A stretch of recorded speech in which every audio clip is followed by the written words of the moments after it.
Yo, what's up, everybody? Oh, hello? Oh, God. I forgot. One sec. Boom. Okay. Yo, hello. Oh, hello. We're back. In, Connacht. What's up, lady? Oh, she Oi, was so you loud. there, Sleeping Beauty. I saw them carrying you into Yvain's mansion. You feeling better now? Yes, thank you. Good. Would have been a shame if something happened to the one who lit up the menhir. No wonder they brought you straight here. Tell me, did you get to see our lord? Or just that snake of his, Anselm? What do you really want? Sorry, stranger. I meant no offense. Name's Morag. I'm the innkeeper around here, though, as you've probably seen, there's not much of an inn left to keep. Truth is, I was hoping that, with what happened at the menhir and all, you might have Lord Yvain's ear. And maybe you'd be kind enough to whisper a thing or two into it on my behalf?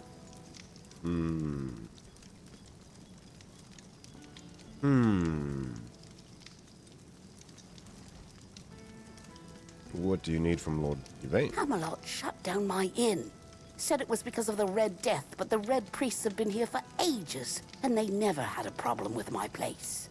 And last I checked, Yvain's still our lord. Not one of those Camelocians. What gives them the right to meddle in our business?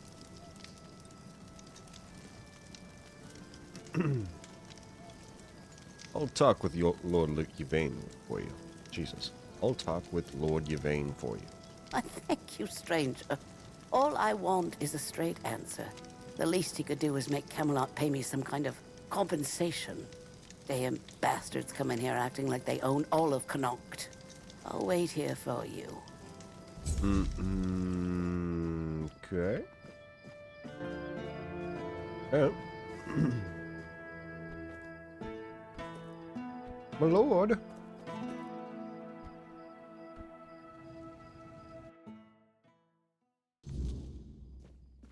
Just keep your head down. I wasn't expecting company. There's a woman named Morag waiting outside. She needs to talk to you. I know. I already asked Anselm to tell her to wait. But Morag's a stubborn one. Honestly, what does she expect me to do? I'm not about to argue the legate over one inn. Not when there are far more pressing matters at hand. To her, this is a pressing matter. I don't doubt that. But Connacht is in a precarious position. I wouldn't be surprised if Denholm shuts the inn down out of fear of rebellion. And I'm hardly in a position to challenge his decision. We all have to endure these inconveniences a little longer. Inconveniences? It's her livelihood we're talking about. Well, surely she's been given some sort of compensation, hasn't she? She hasn't gotten any money, no. Oh, that is unfortunate. I can see why she's upset. Very well. Tell her she'll be paid part of the damages from my coffers. And I'll speak with Denholm about her situation. When I have the time. I can't offer more than that. As long as this stalemate with Camelot holds, reopening the inn is out of the question. That's my final decision. Now, was there something else? No. Thanks. Just Wee! keep your head down. Shut up.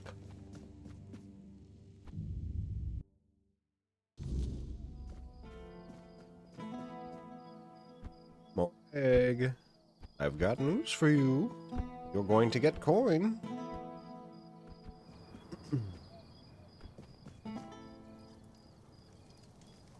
Tell me about your inn. I've worked there since I was strong enough to lift a tankard full of ale. It's been in my family for 4 generations. I'd hoped to leave it to one of my sons, but Camelot took them too. And all I can do now is pray they come back safe. Eh?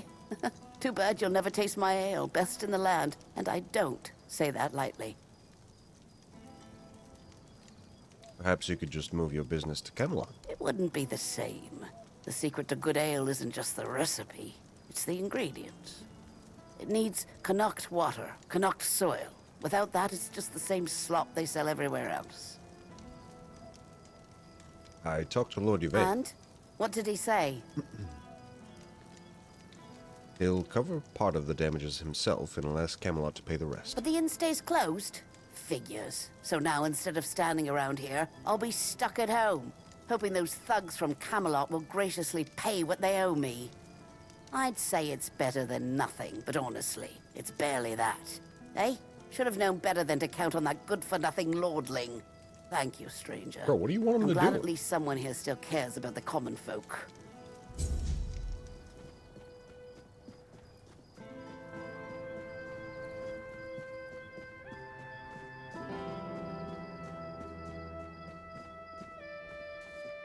Hospital, huh? Tip happening in here.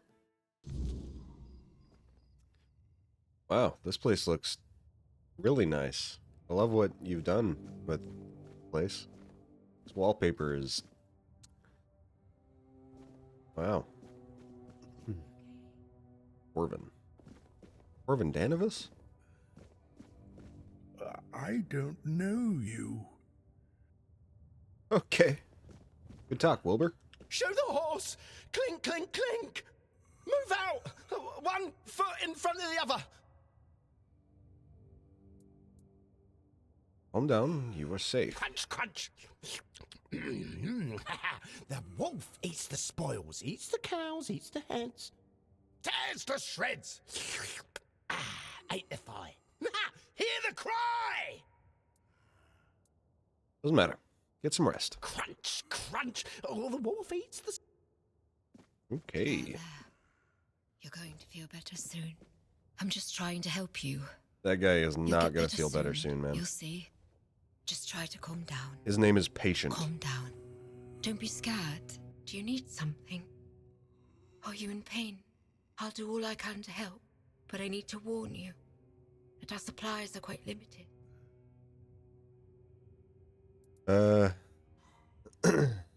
Said our supplies. Is there anyone running this hospital besides you? Well, actually, the hospital is run by Camelot. I'm just an apprentice to Neonte, the priestess of the All-Mother here in Connacht. But the healer from Camelot is dead, and Neonte spends most of her time at Lord Yvain's manor. So, it seems I'm on my own. Camelot can't send a different healer. Camelot treats this place like a field hospital. To them, it's temporary. Though I suppose that's their outlook on all of Connacht right now. The legate says Camelot simply can't spare anyone else. According to him, one priestess and her apprentice should suffice. And yet, his soldiers are the ones who are supposed to get priority, even if they only have a blister. I'm required to treat them before a local with a broken leg. Why won't Neonte help you? Oh, she thinks I have everything well in hand. As if she doesn't notice it, all falling apart. I know I should feel flattered by her trust. But honestly, I'm just exhausted. I'm not even a priestess. The only training I've had is what she's given me. Ever since Lady May fell ill and died, Neonte's barely been here. She just sits by her grave. Truth be told, I'm a bit worried about her. Even when she does come by, she seems absent, and I don't even have the time to go check on her. It must be difficult for you. It is. It really is. The hospital's barely holding on. Camelot pays us a pittance for treating their soldiers. And the villagers just pay with what they can. But I can't make medicine with eggs and chickens. And even if I could, I don't have the time. Some days, I dream that someone will swoop in and take it all off my hands. Ideally, it would be Neonte. But I'm not sure I can count on her anymore.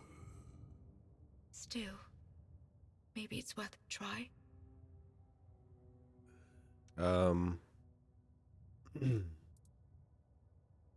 There any way I could help?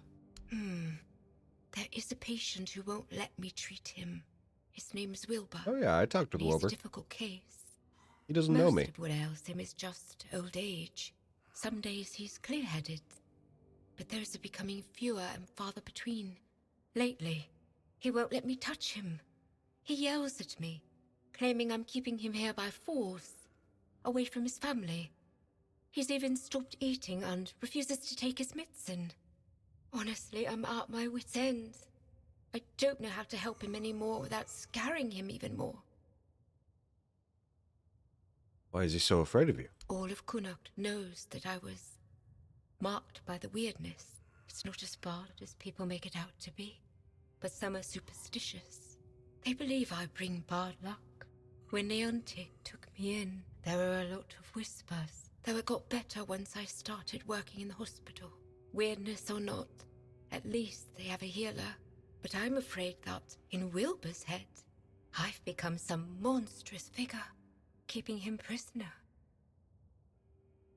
Maybe I could help you with him. You can try, if you'd like.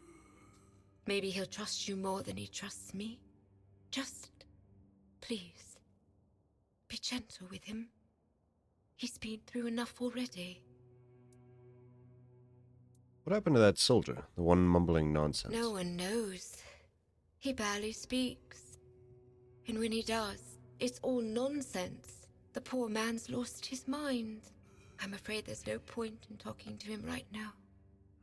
Besides, he needs rest. Do you have any idea of how that happened? You should speak to Legate Denham. All I know is they sent him somewhere. And when he came back, he was like this. If I had to guess, I'd say it's the effects of the weirdness. The weirdness? Why do you think that? He's a seasoned soldier. I'm sure he's seen plenty in his life. I doubt anything could scare him enough to drive him mad. The other soldiers said he was acting completely normal before. So it's not some long-standing illness of the mind. Unless he hid it very well. But I've seen similar cases. In people who spend a few nights, or even one, beyond the Menea's reach. Okay.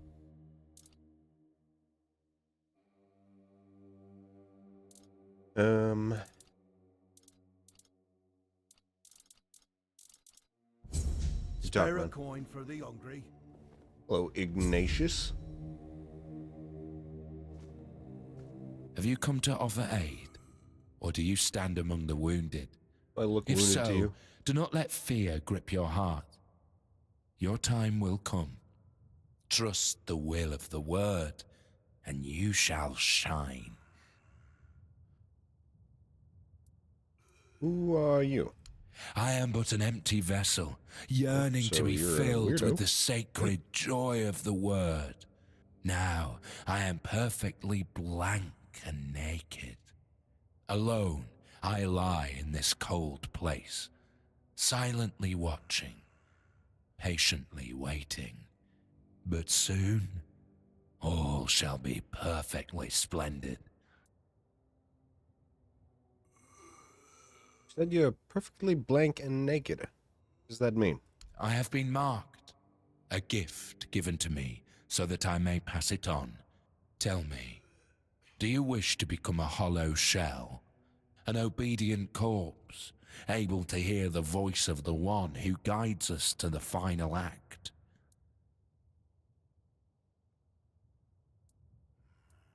Hollow shell. What does that mean? It is a path, one you will walk, guided by the one who bestowed upon me the grace of hollowness. I have received my task, to wait and pass the gift along. I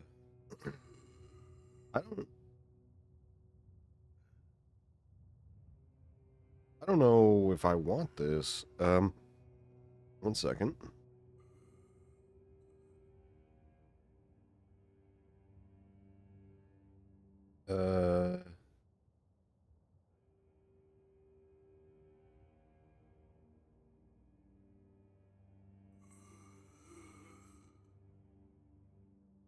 Ignatius.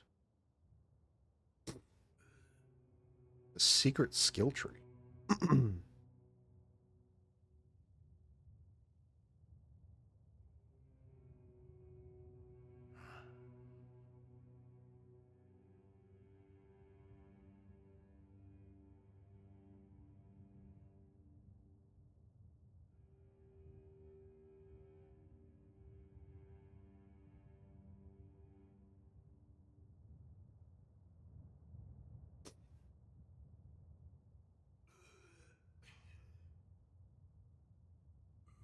Hmm.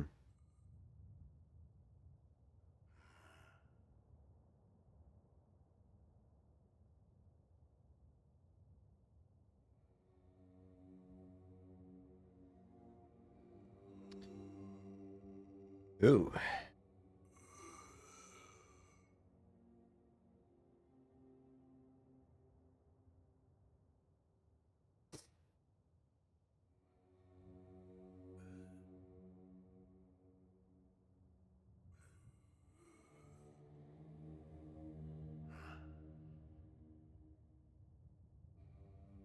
Okay, well. It Sure, will man. take but a moment. You will feel no pain. Now, go to the place where I first set foot on this path. There, you will find the one who shall become your shepherd. Soon, you will be reborn. Right. Oh, Uh, hello there. What's up? There is a quest that I need to do. Before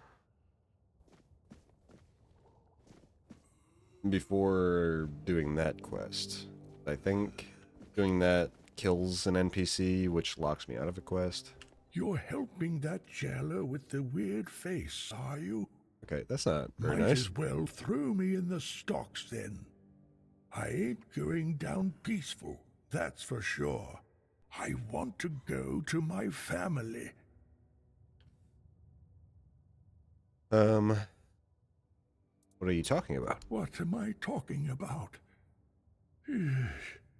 Everyone treats me like some old fool who doesn't know what he's talking about. I can see what everyone around me is plotting. I'll remember all of this. You hear me?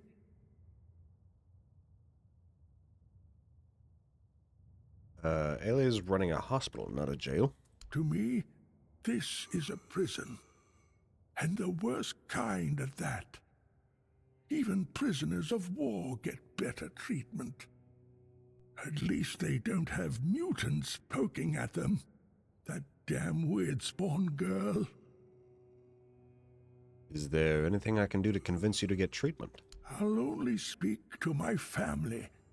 And if you're planning to see them, tell them to come here and knock some sense into that girl.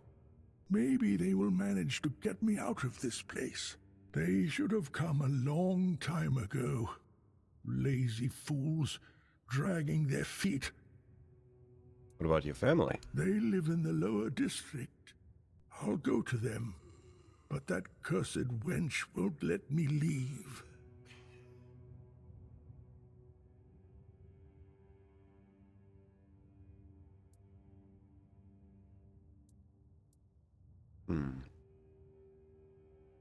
That wench is trying to help you. Bollocks. There's been no Red Death since King Arthur's times. I bet she's the one who filled your head with all that nonsense, eh? Don't listen to her. You can tell right away that nothing good comes from her.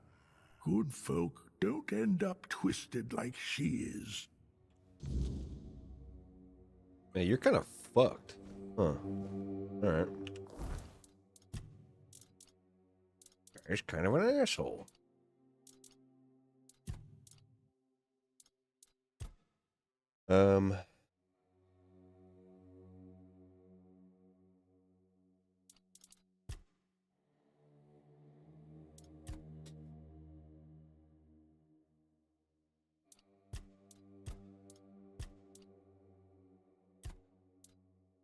Let's go see if I can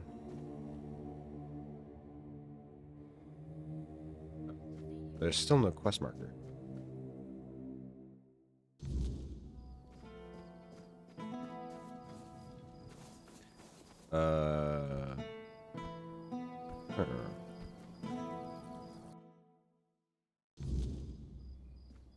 Anybody in here? Yep. The guy doesn't want to talk. Fine.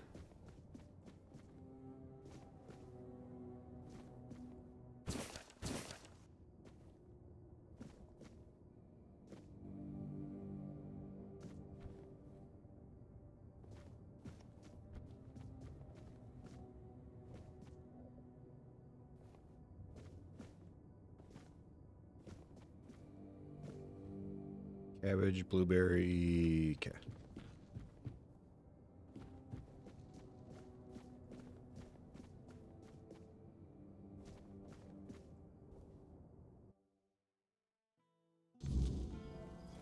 Nothing in there.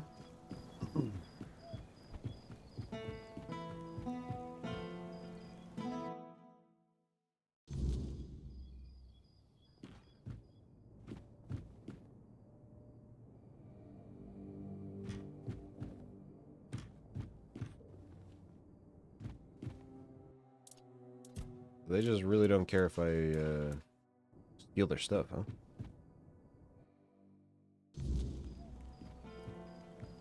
It's kind of based.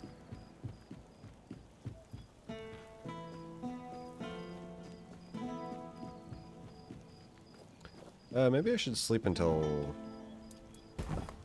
the morning. Let's do endurance, I think.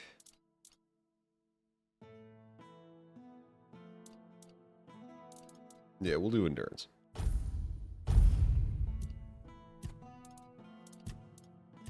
Practicality, and then we'll do crafted items have a reduced weight by 1 level, which is very good. You'll be liking that.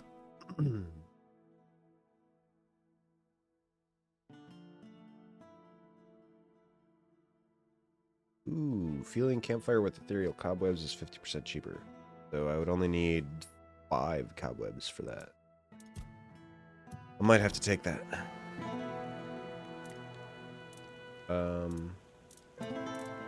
Okay. Oh, I need to wait. Rest till 8.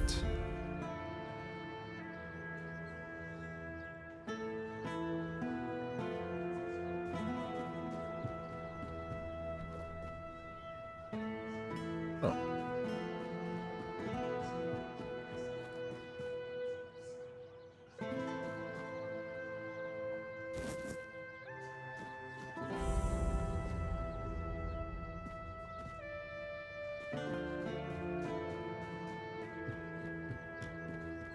Whee!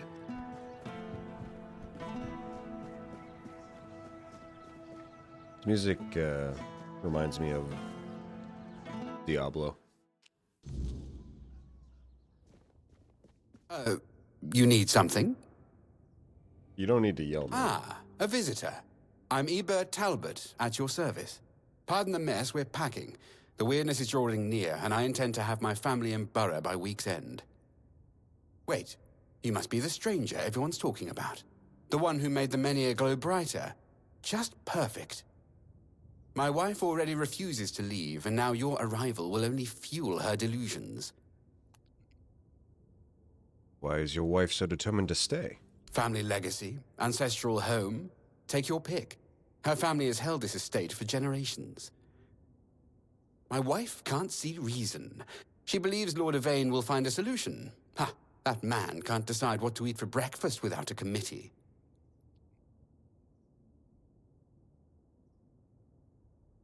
So you support Camelot's plans? They're our best hope. And if they take the Menhirs from all across the land and dump them all in Camelot, well, one final sanctuary is better than scattered outposts falling one by one. Will it be crowded? Yes. But I'd rather my family live in discomfort than die in luxury. They know what they're doing. I trust them more than this dying town, and definitely more than our Yvain. I take it you're not a fan of Lord Yvain. A weak man bearing a great name. His ancestors were a great house. Legends say Palamedes stood firm against Arthur himself. Yvain can barely stand against a stiff breeze. Have you spoken with Lord Yvain about your concerns? Multiple times. I've attended every meeting, presented rational arguments, offered to fund transportation for those who cannot afford it. Yvain listens politely, then does absolutely nothing. How many others left Connacht already? The sensible ones have, and now only the stubborn remain. That includes my wife, of course. We should be ready to depart at a moment's notice, yet my wife still refuses to pack a single dress. I won't leave her behind, but I cannot stay and watch the weirdness take everything I love. Is there anything that might convince you to stay? Short of the weirdness retreating, no, I don't think so. What will you do if your wife still refuses to leave? Then I face an impossible choice. Leave my wife to die, or stay and perish alongside her. I love Vesa with every fiber of my being. I cannot imagine life without her. Perhaps in the final hour, faced with the encroaching fog, she will change her mind. What if I could convince your wife to leave with you? You would do that? I'd be most grateful. Vesa respects new voices than my endless nagging. If you could convince her, I would owe you a considerable debt. Right. Yoink.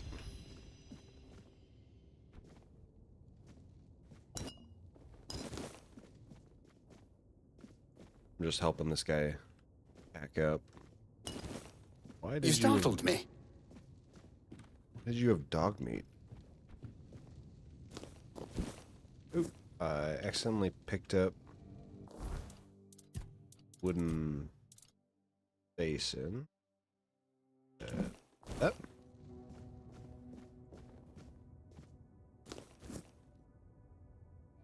Bread.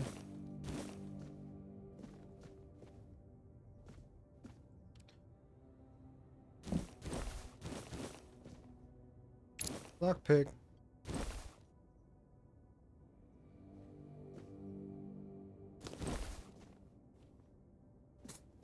You startled me. I startled you.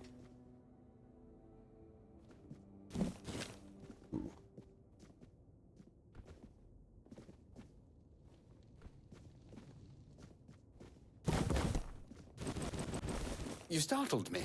Shut up.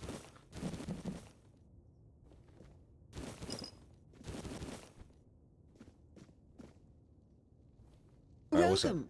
I am Vesa Actually, Meredith hold on. Talbot. I'll be right back. Please ignore the crates. My husband's doing. He insists on preparing for an evacuation I won't join. 4 generations of my family have lived here.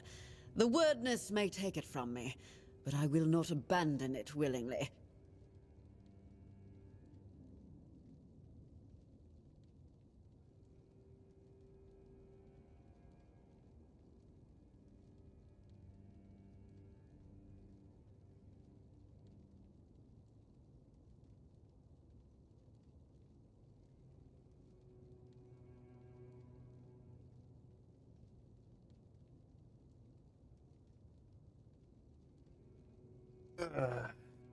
Okay, we're back. Why are you so determined to stay in Connacht? Each generation of my family faced a crisis, and each endured. What message does it send if I'm the first to abandon our legacy? What about your safety? Your husband seems concerned. Eadbert has always been cautious, but there are times when caution becomes cowardice.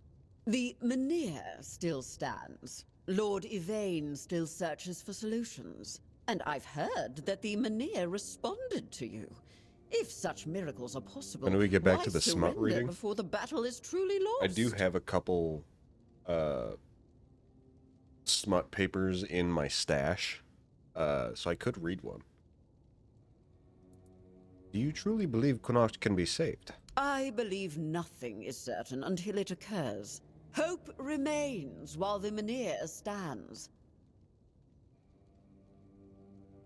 You seem to put a lot of trust in Lord Yvain. Lord Yvain carries a heavy burden, and he's looking for balance. He's searching for a solution that preserves both our people and heritage. His heart is true. Really just carrying it around At with him? least that's what I'm I not chose carrying it to around believe. with me. It's in my personal stash. That is in a chest in random places. But isn't decisive action needed now? Action without wisdom is merely motion. And what's the point in that?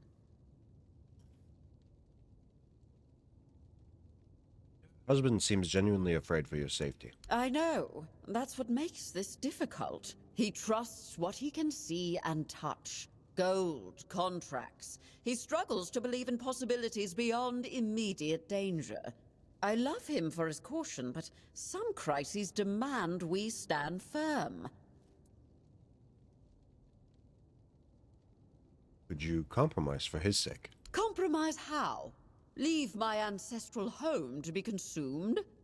Watch Camelot tear our Mynheer from the earth? I've packed essentials should the worst come, but I cannot pretend to accept what I believe is wrong.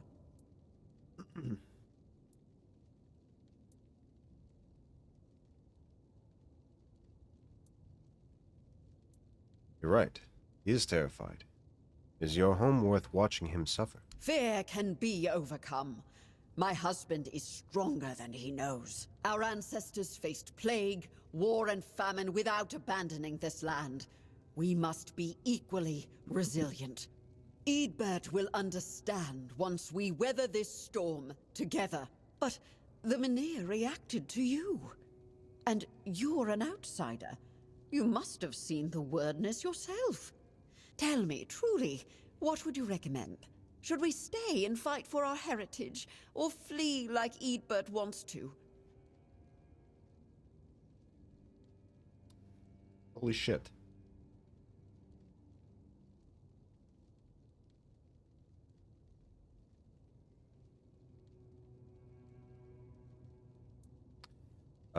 I can't tell you what to do. It's the decision you and Eadbert must make together. How diplomatic of you. But sometimes fence-sitting is just another form of cowardice. I asked for your counsel because you have a connection to the Mynheer. Something truly extraordinary. If even you won't take a position, then I must trust my instincts. And my instincts say we stay and fight for what's ours. Okay. Well.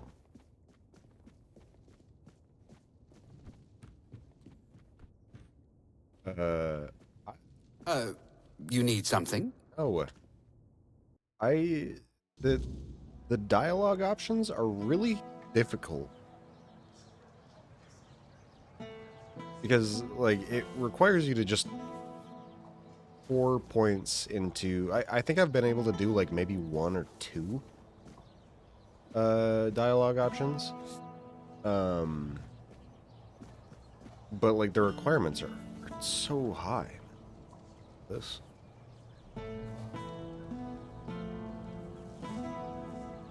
Spare a coin for the hungry. I didn't mean to be a bother. Oh. I'm really sorry. They did the Oblivion thing.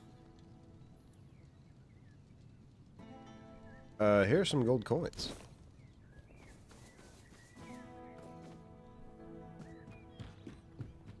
Love that when, like in Oblivion, you'd get somebody who's going, coins for an old beggar. And then you'd talk to them, and they'd go, hey, how's it going? Yeah, like, you just switch up immediately.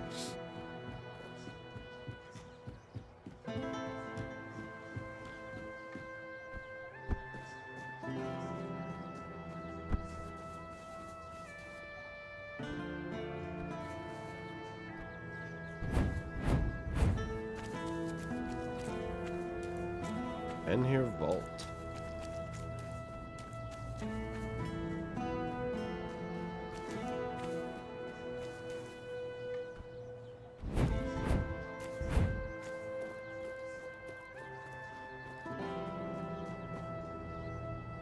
Pull out?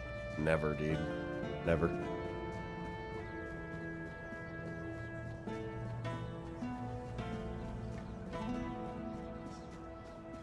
It's like you're a guard that's come by and they're like, "Not me, sir. I wasn't begging."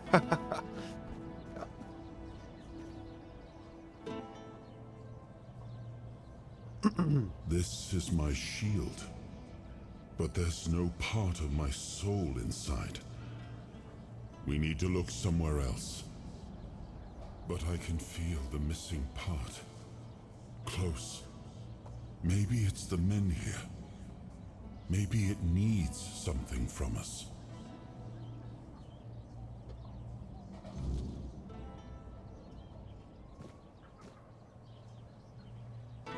Okay.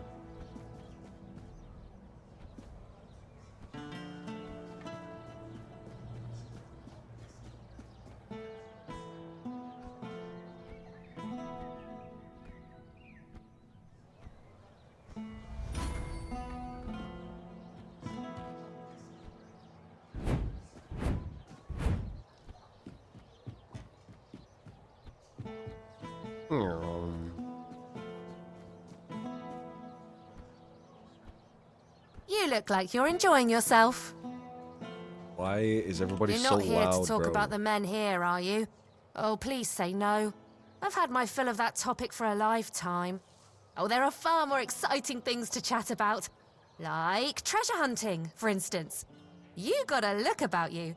I bet you've been to some dangerous places, haven't you? I'm Bonksy, by the way. I'm an adventurer myself. I have a few trinkets to sell from my last expedition. Want to take a look? What's this talk about the men here? Oh, I'm not entirely sure. I'm just passing through. From what I understand, Camelot wants to move it to their place along with the inhabitants, but they prefer to stay. They want to live in one place their whole lives. Can you imagine that? Adventurer, huh? What kind of adventures are we talking? Oh, all different kinds. Like the ones where you crawl through damp caves or cold tombs, dodge traps, and hope whatever's growling in the dark isn't hungry. Like what I spend most of my time doing. Really? Oh, then you know exactly what I'm talking about. Seem a bit young for this life. Oh, maybe I am. But I managed just fine. And I wouldn't trade this life for anything else. If I had to stay in one place, I'd die of boredom. Old tombs.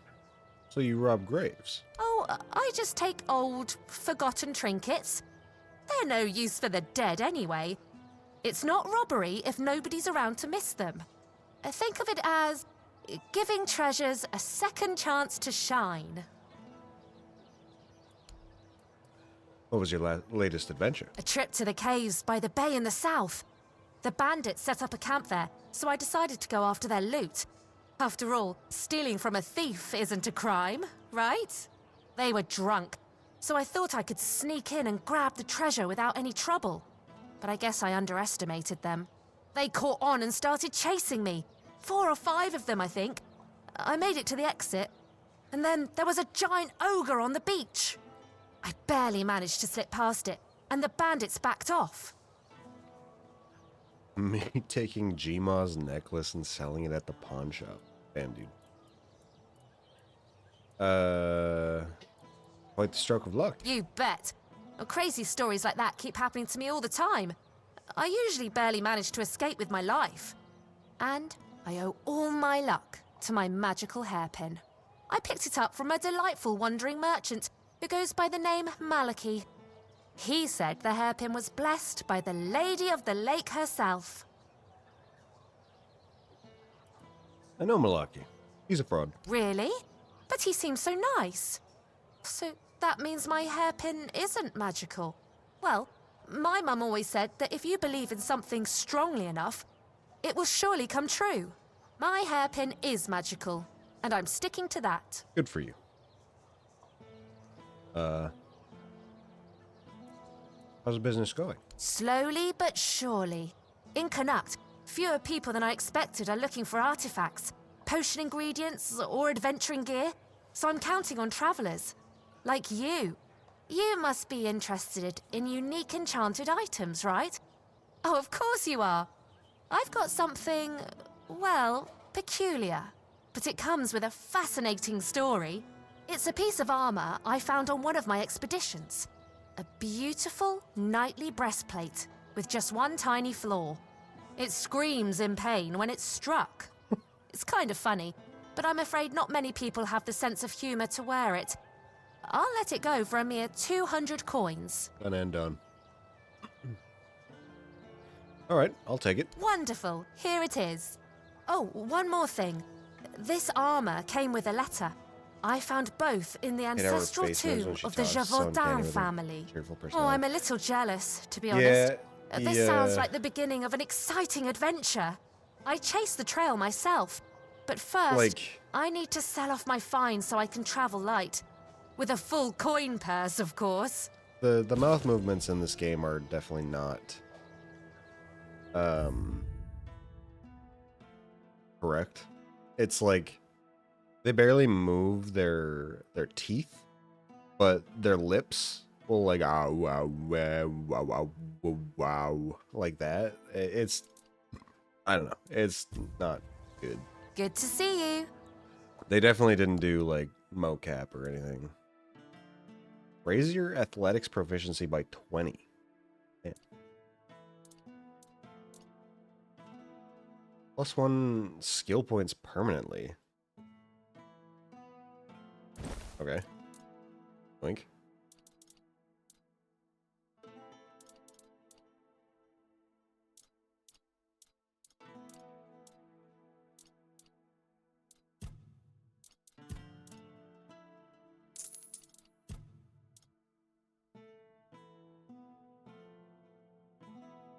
Like they move their jaw and lips up and down, but no other facial expressions needed. Yeah, it's a little strange.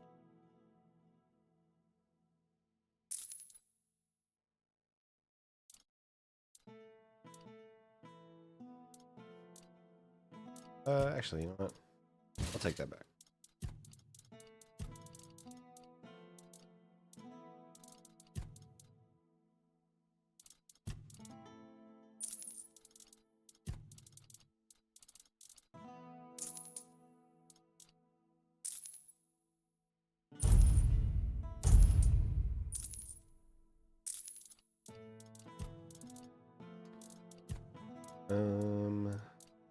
Okay.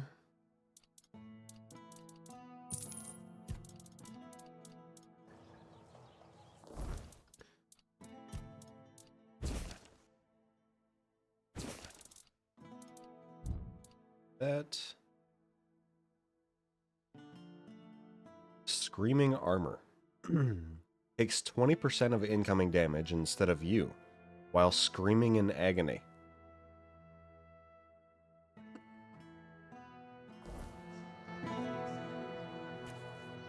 That's sick. You doing okay? Doing all right, Walter. Walter. See you later.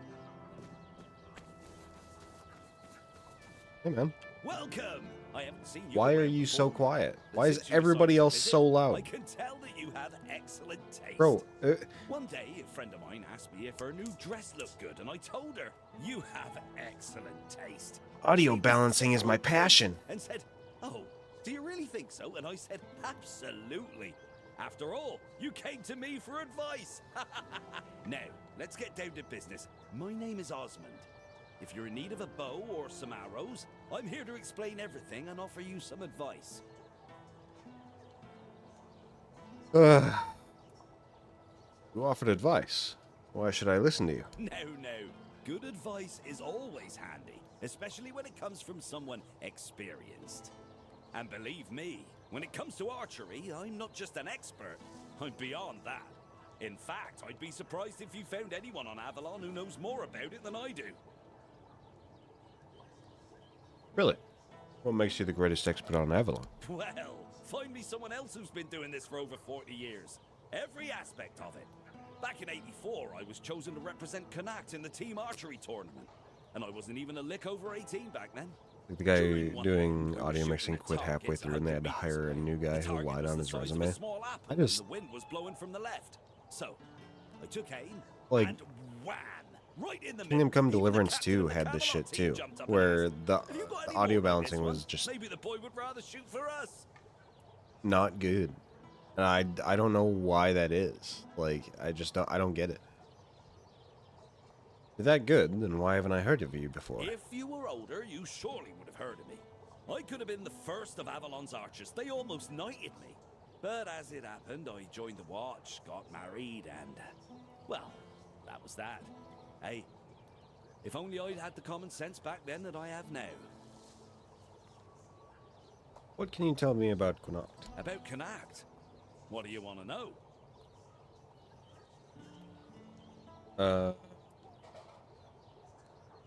Tell me about the relocation to Camelot. There's not much to say. They told us the Menhir's gone out, and now they want to move us along with it, but the way they're handling it, they've been here for weeks. If I were in charge of the Camelot troops, we'd have been done in 3 days.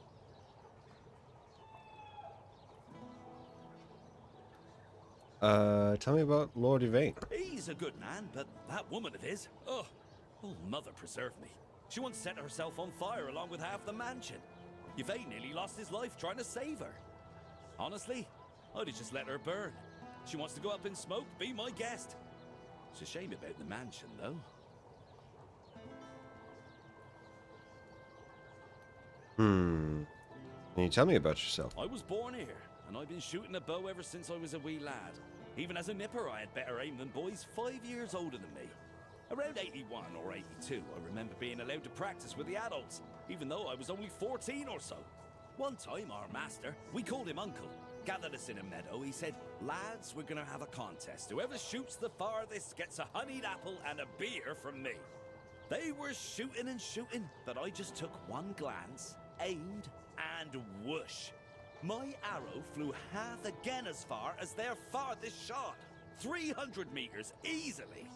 So they turned to me and went, come on, Osmond, we can't compete with you. You always win. Osmond, you always win. That's what they said. Uh-huh. I could have joined Camelot's army. With my aim, they would have made me one of the royal archers. But leaving was tough, especially since the girls here love to watch me shoot. They'd squeal with delight every time. And in Camelot, during a war, who knows what might have happened, so I decided to stay in Connacht and join the Watch.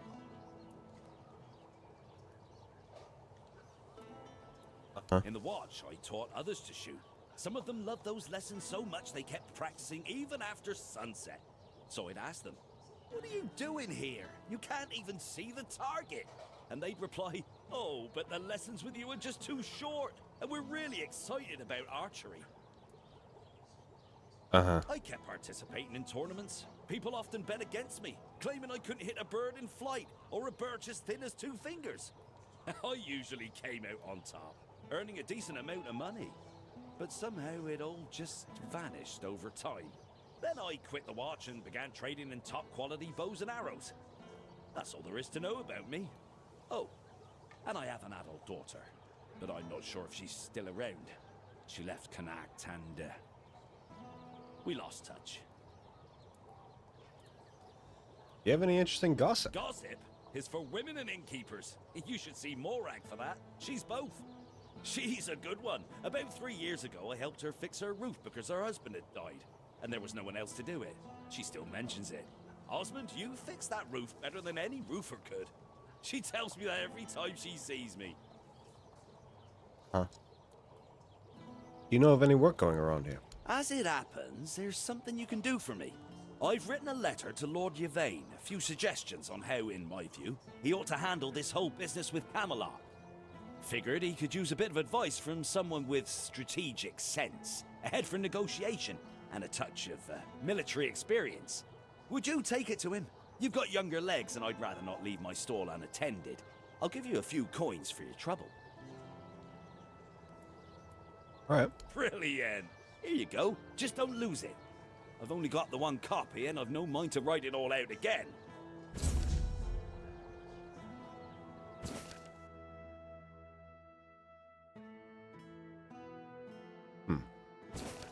hello again. Alright, you got bows, huh?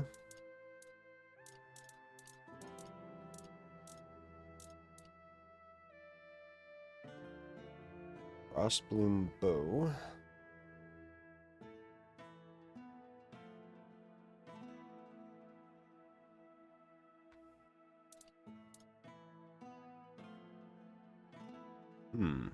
Nightshade bow multiplies sneak damage by 2. Pretty good. Except for the fact that it does, like, shit damage otherwise.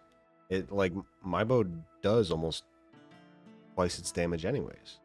I mean, not really, but almost.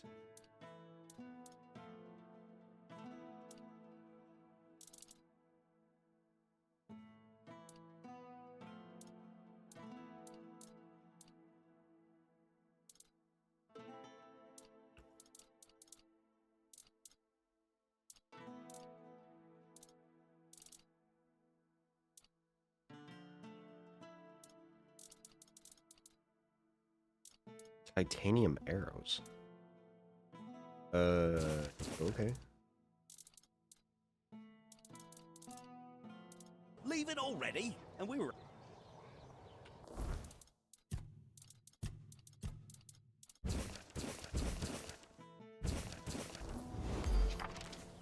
Nice. What brings you this way? Elixirs, powders, ointments, got something for wounds, poisons, something to keep you on your feet through the night and help you survive the cold. And all of it made by my own hands, with science. No tricks, no vile spells. Vile spells? Yes, all magic is a scam. An illusion that pretends to give you something but always takes more in return. My elixirs work because they're based on knowledge and experience, not some fickle power from another world. Anyway, go ahead and read my anti-magic manifesto. I've laid it all out, why the magical plague must be wiped from Avalon. Okay. Cool. Druid's Bane Coat.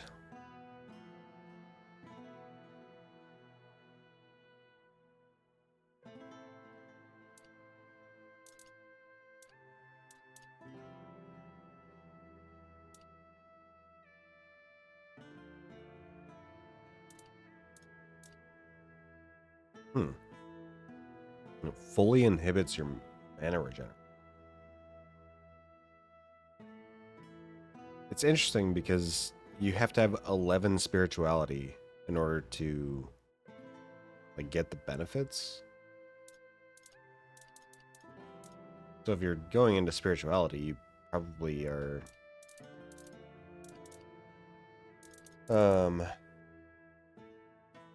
consumption leads to suffering. Nice. You're probably doing a mage build, but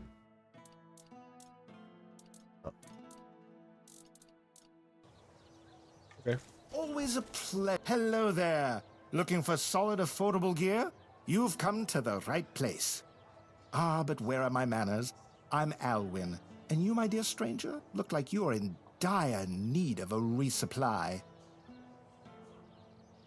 I'm very chipper. Well, the men here doesn't seem to be on the verge of dying anymore, and with the Camelosians around, business is booming. The longer they stick around with nothing to spend their coin on but our stalls, the better for us. It's a bit of a shame I'll have to delay visiting my brother at the Horns of the South, but he'll understand. He always says he can't leave his stall for even a single day.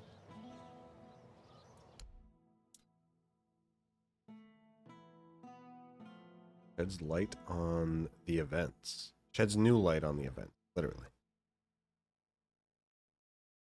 Quest item.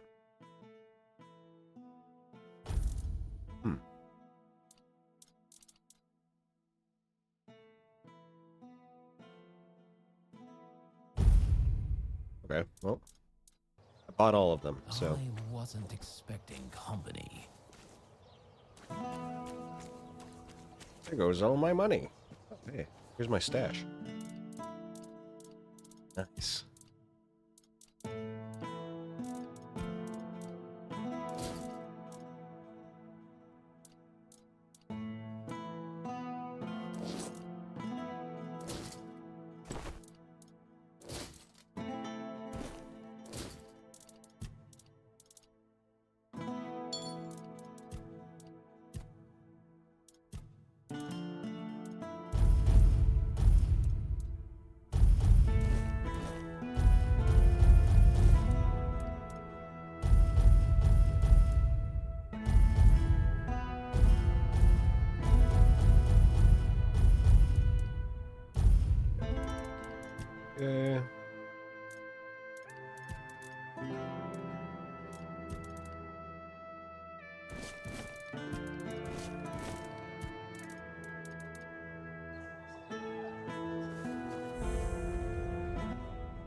Order of Legate Denholm. This tavern is closed to prevent the spread of the Red Death. Ah.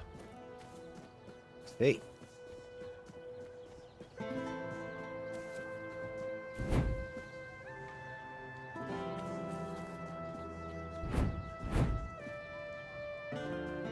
Oh.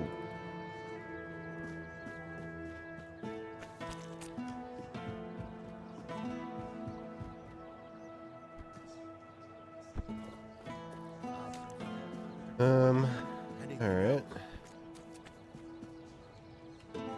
Grail's bookstore.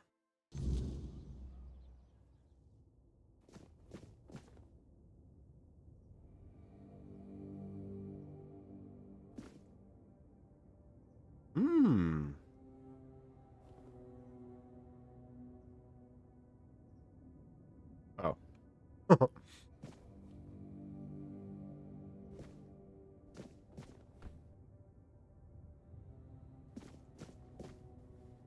Welcome to Vrel's bookshop. No reading without buying. And if you're here for porn, kindly leave before you start. Huh?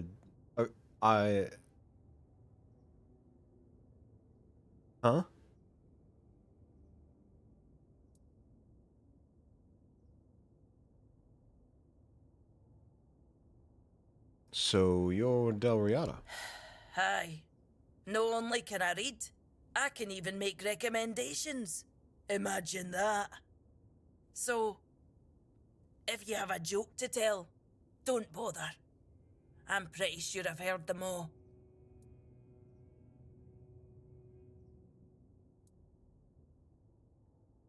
Del Riata owning a bookshop. Isn't that quite a rare sight? Perhaps it is. But you'd think that so-called civilized people would accept it with more grace. Hearing the same crude comments over and over again makes me feel like I've never left the training grounds. Then there are the braver ones who tell me I'm not welcome here.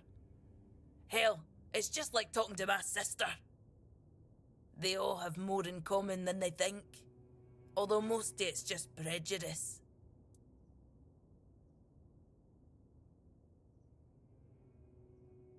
Sounds like there's no love lost between you and your tribe. Eh?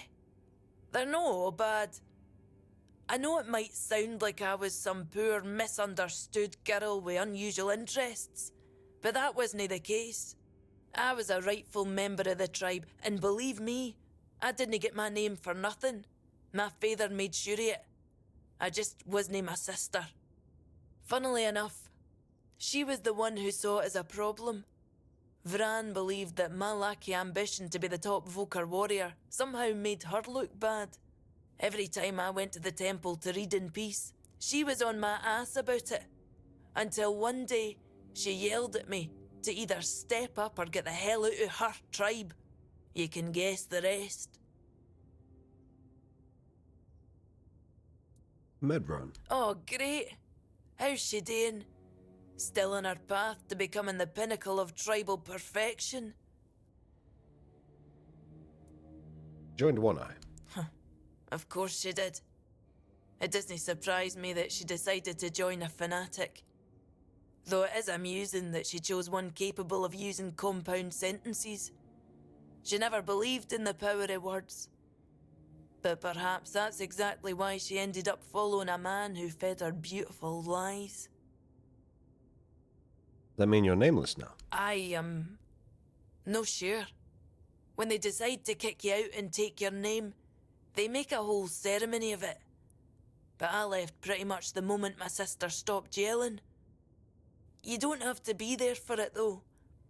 Vran might have been pissed off enough to go through with it. So, maybe. I don't really care. I'm not going to stop using my name just because my little sister told me to. Okay. How did you end up in Connacht? This shop belonged to my late husband. We met on the road. I was a mercenary hired to protect the caravan.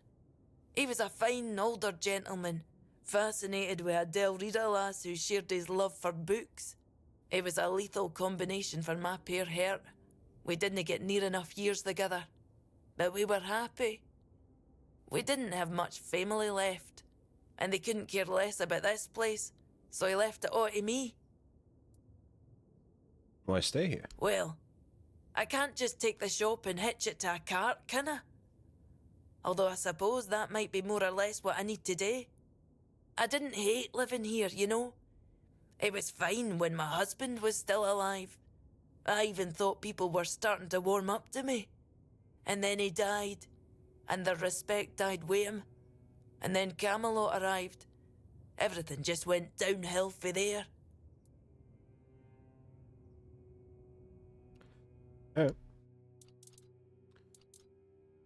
Alright, so there's some smut here. Good.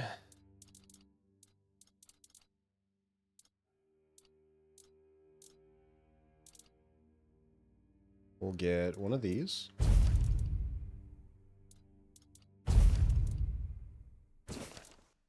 Oh, I already got...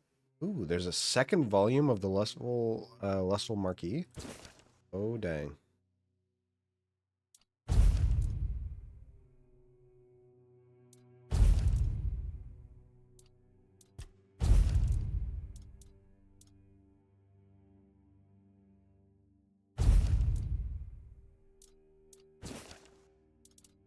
Okay.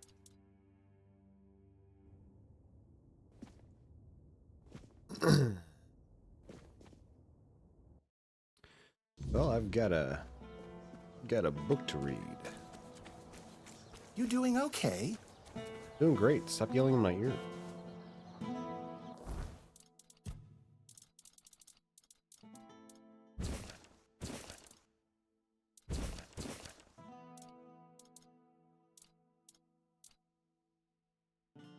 Okay. We're going to do Beautiful Liliana in the Dalriada Captivity.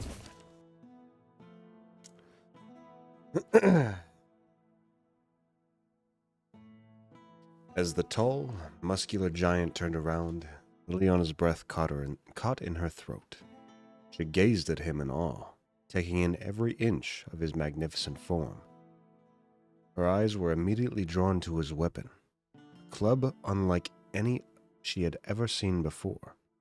It was massive, with a taut, blazing red head mounted on a long, swollen, imposing handle. What's up, Zane?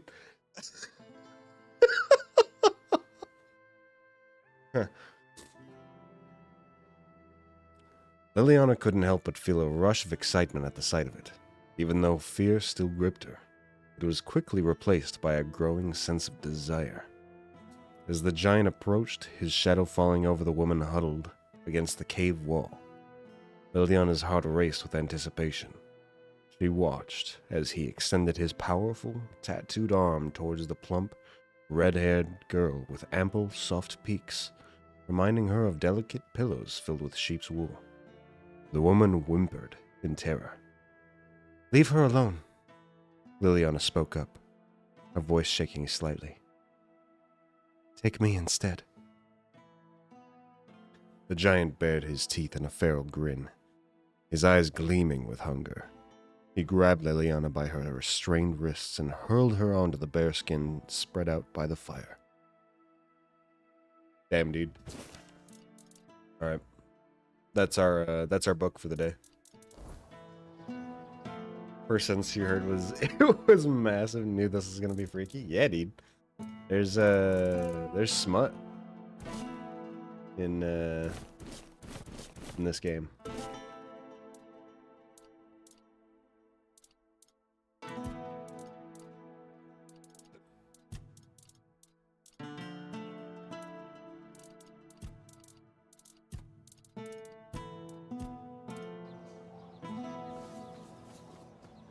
Gonna need the author's name for research purposes. Honestly, I don't know what the name of the author is. You're gonna have to find that one yourself.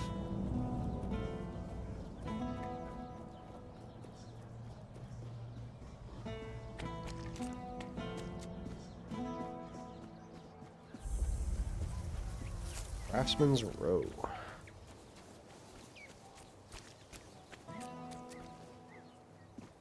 Rounding.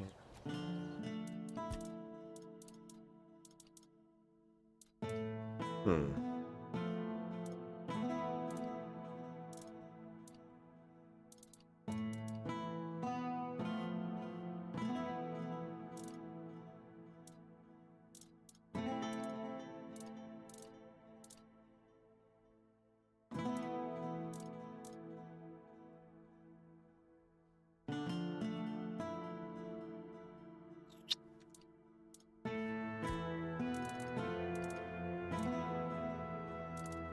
And I would like to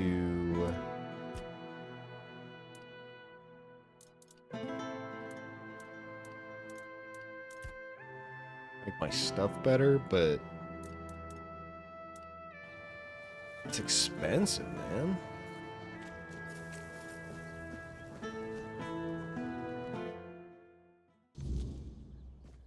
What's up, man? If nobody's working the anvil, then it means the forge is closed, and it will stay closed until Beor gets better.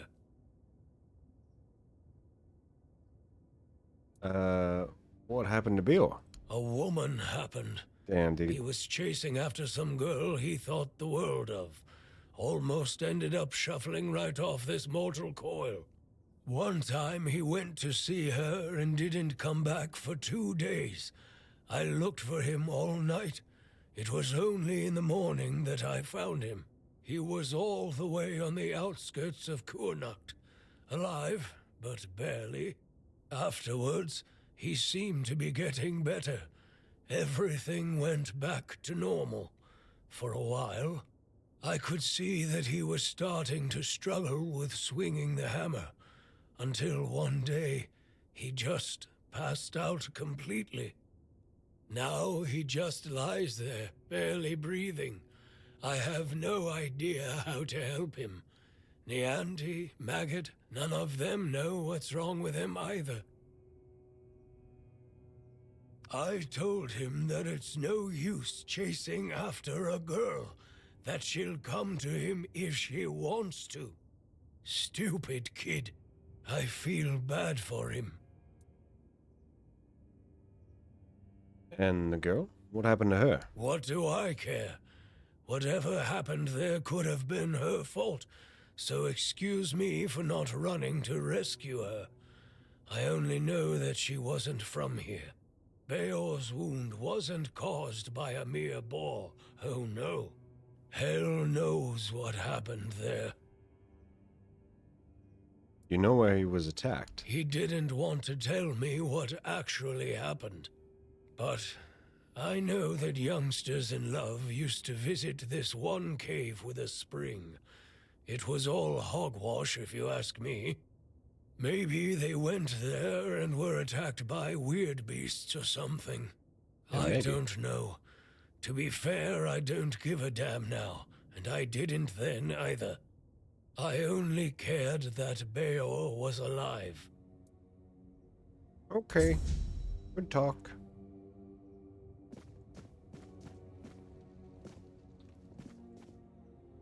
I lied. It wasn't a good talk. It was a shit talk.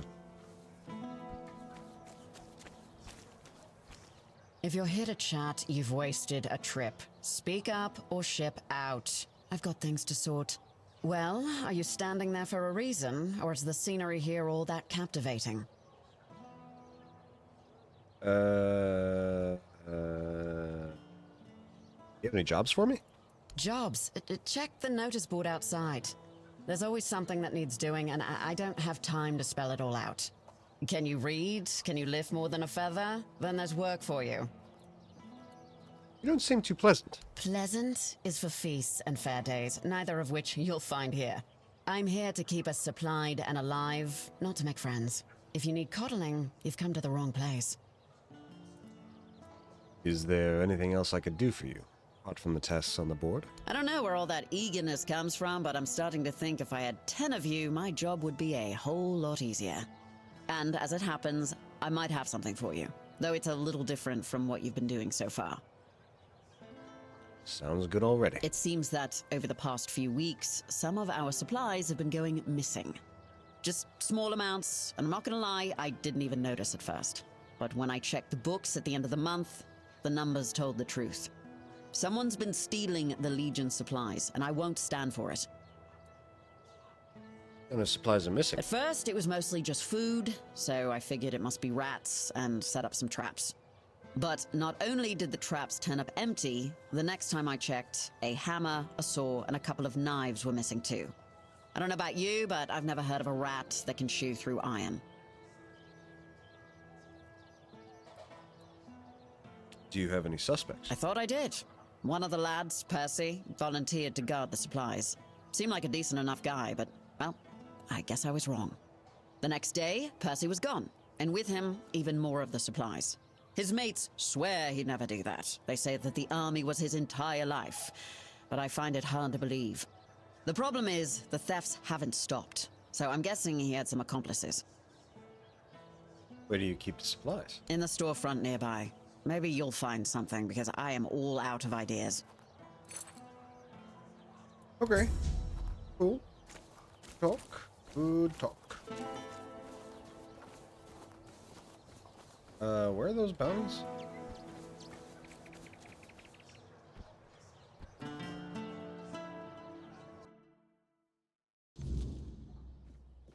Hello. Thanks for the interest, but I'm not taking commissions anymore.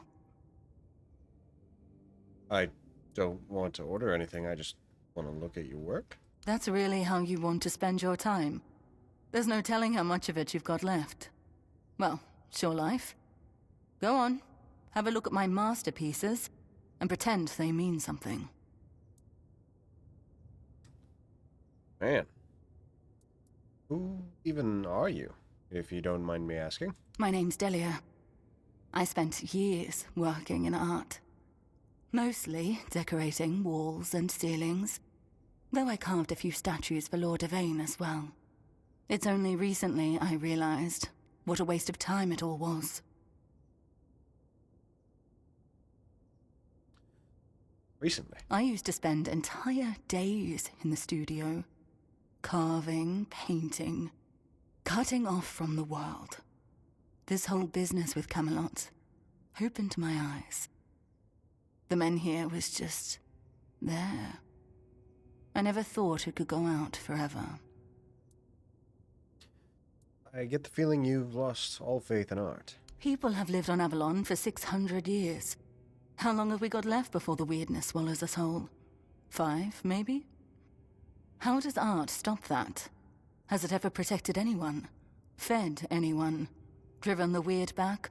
Or whatever crawled out of it? I want to do something.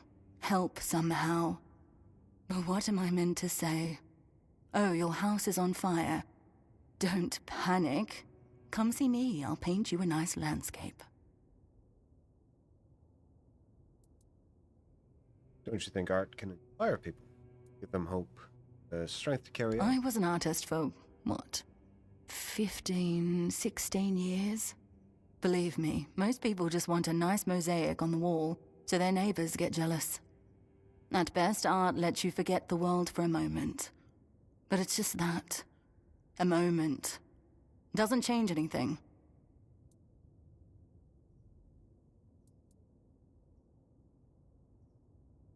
You've got quite a few pieces here. Planning to take them with you to Camelot? If relocation actually happens, I don't know if I'll go. The capital will need workers and sharp minds to try and delay the end of the world. Can't say I'd be much use. So you're just going to give up? Maybe I shouldn't. But lately, it doesn't feel like the world's ending. It feels like it already has. People just haven't accepted it yet. Goodbye. All right.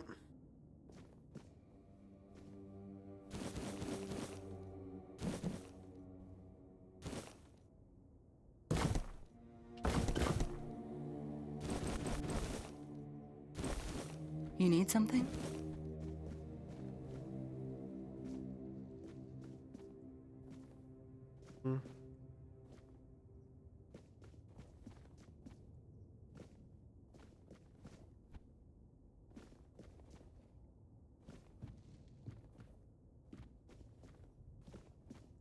Don't mind if I just take your shit, dude.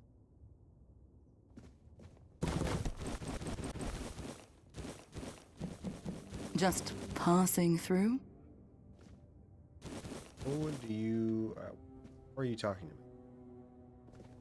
You're downstairs.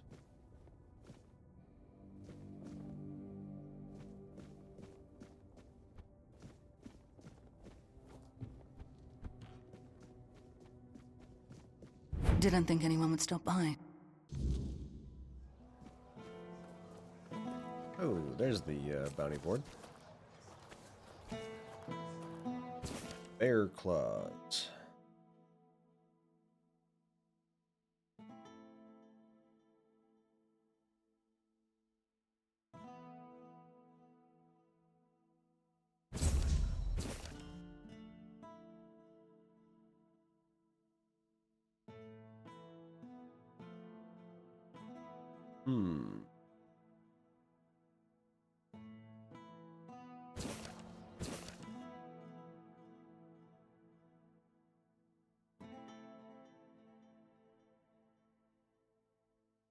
And wolf pill.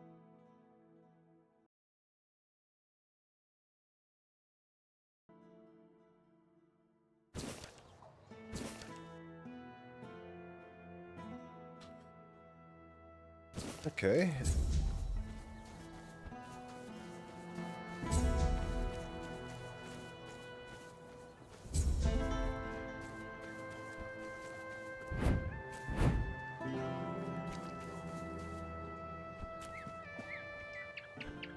Open up, Fergus. We know you're in there. Get lost!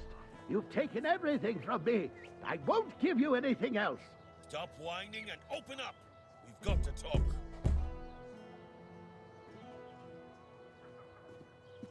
I've had enough of this lunatic.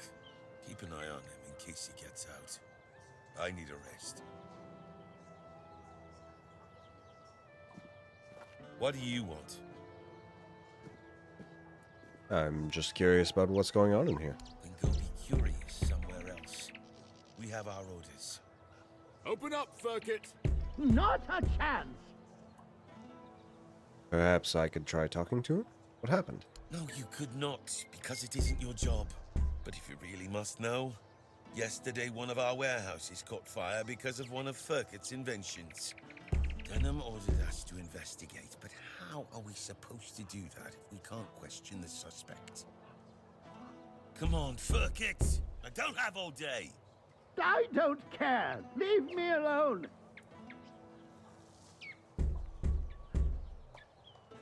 He doesn't know me. He'd sooner talk to me than I you. don't know you either. Why should I trust you with such a delicate task? Forget it. Unless Denham says otherwise, we'll keep at it until he relents. Ferket! Get lost! Okay.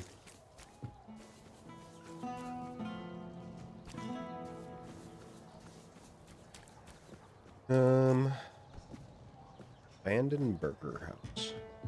The burger house, hmm? Who lived there? The Burger King? Hmm?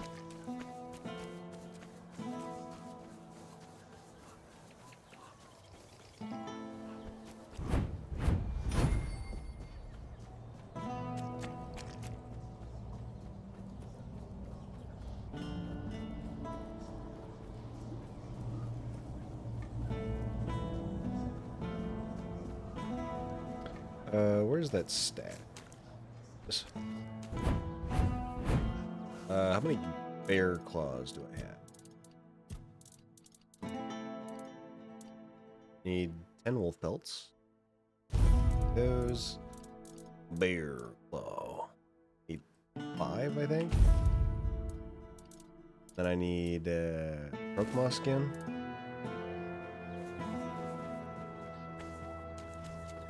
I don't think I have the other thing.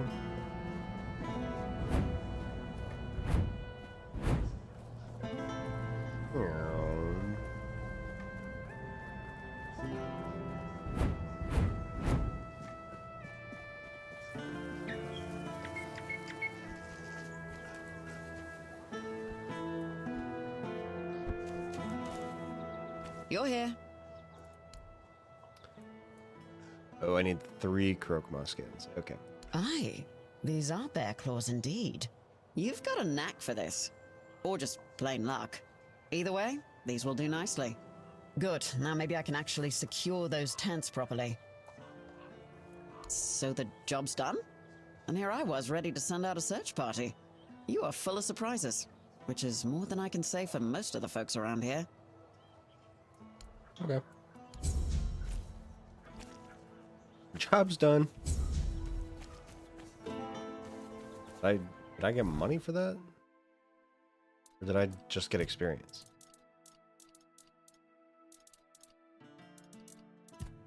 What the?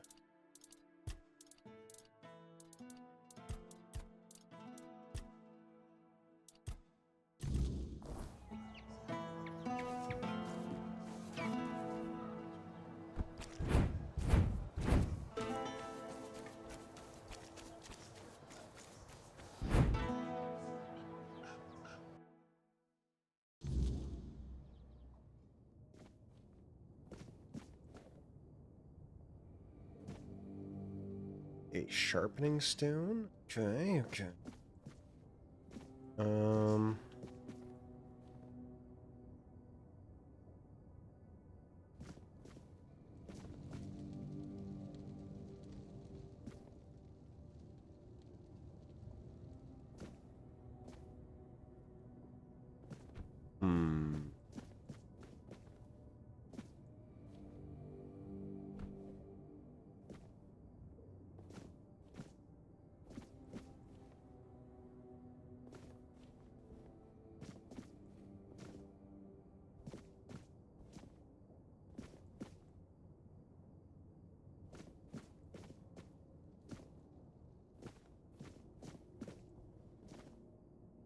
Don't know what I'm looking for here.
I hate not having good, like, don't make me investigate shit, ever.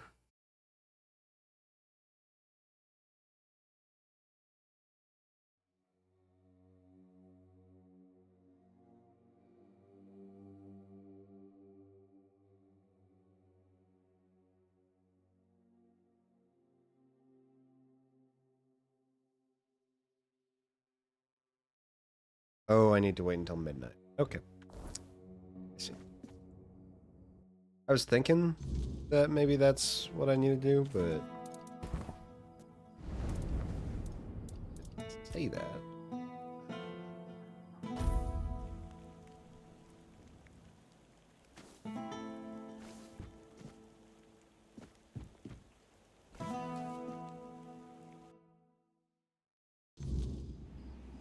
Oh.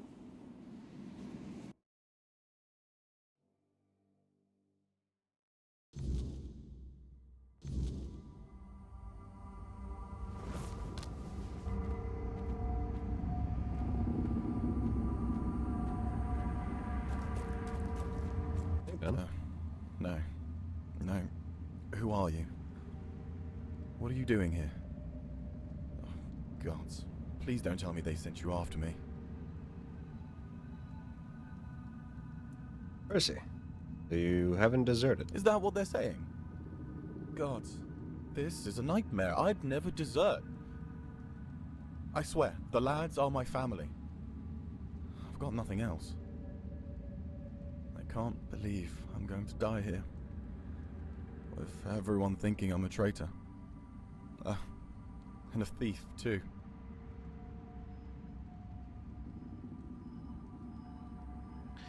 Doesn't sound like you're too eager to get out of here. Of course I am. But it's impossible. I've searched every inch of this place. And there's no way out. Things still fall in from time to time. But that opening only works one way. So, I'm sorry, my friend. But we are well and truly stuck here. At least there's food. But if they move the supplies, we're done for.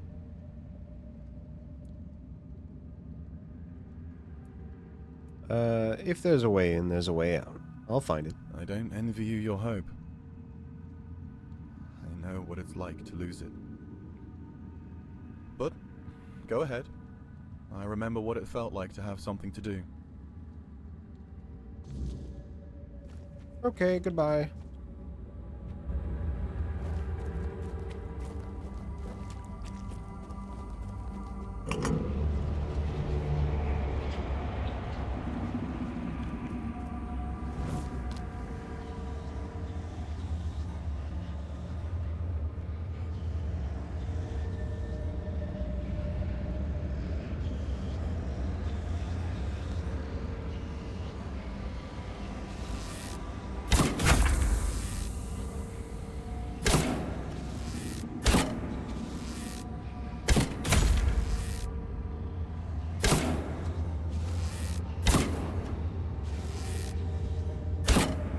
Bro, how am I supposed to hit that?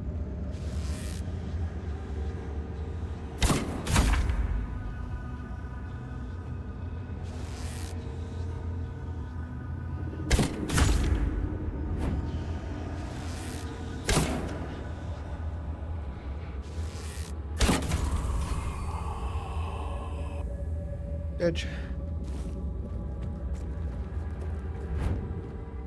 Where? Did I kill that mist thing? Here it is.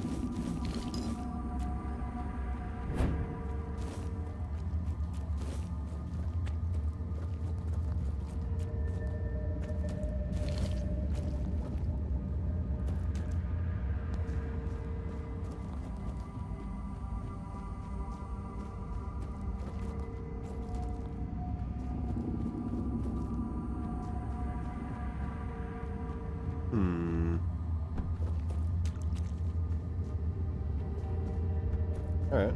Well, like that was it over here.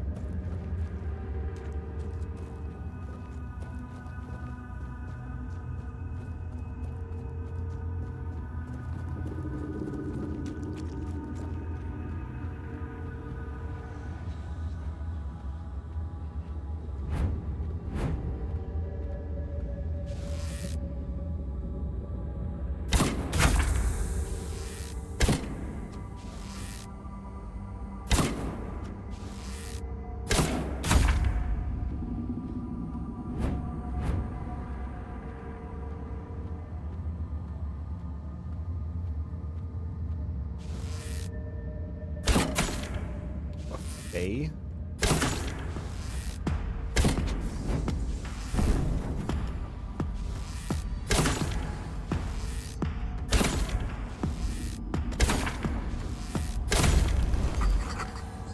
Okay.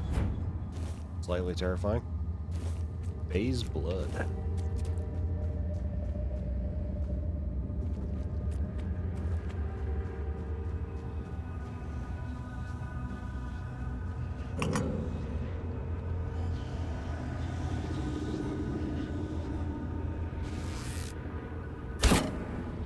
I missed.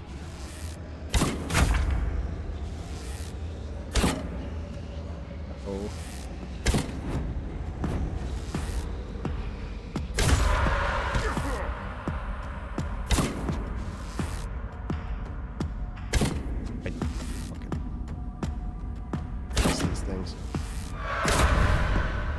Oh, hey guys.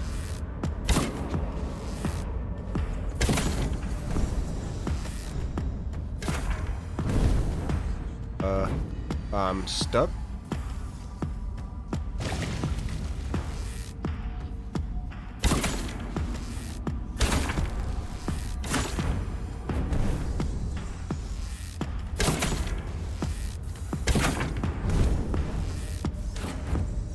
Hee hee.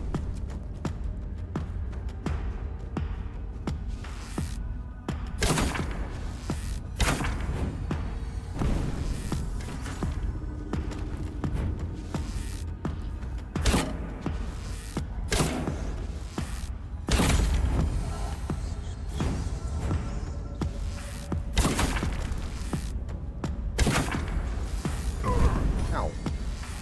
Ow. Dude, I... Fuck. God damn it.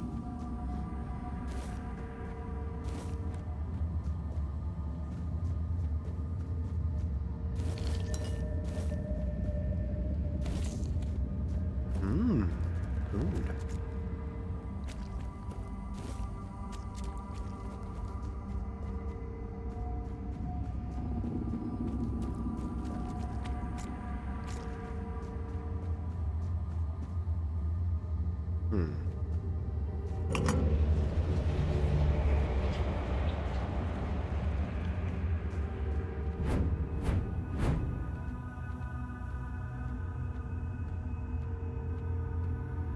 Oh. Hey. Another guest. My, how word must have spread. I didn't think there were still fools eager to walk in the shadow of my throne. Who are you? I am Gaelic Tarian, rightful lord of Connacht, blood of Palamedes, born to rule, my legacy squandered by lesser men. And yet, here I sit, not in a hall of marble, but in this realm of broken things. Why are you here? Because I made a mistake. A single, miscalculated mistake. I toyed with the wrong woman. I thought she was just another pawn in my game, a trinket to be used and discarded. But she was no trinket. She was a Bandrui, a woman of power, of the old ways. And she cursed me for my arrogance. And all I wanted was to live longer. Skill issue, bitch. Seems like she granted your wish. Yes. And then some, as you can see. Eternal life. Sounds like a gift, doesn't it? But no, I was not given life. Only existence. Trapped in this mockery of a world, able to watch, to see, but never to touch. I have seen my house crumble. I have seen weak men take what was once mine, and I have seen it all from behind a veil I can never tear. What is this place? This is a prison, woven from the fabric fucked of the around and weirdness found out and itself. was crying about it. Only those with true mastery over the old ways, Deserved. druids, Bandrui, could tear a hole in reality and trap something within it. A realm that both is and is not. A perfect, unbreakable cage. For me, it is damnation.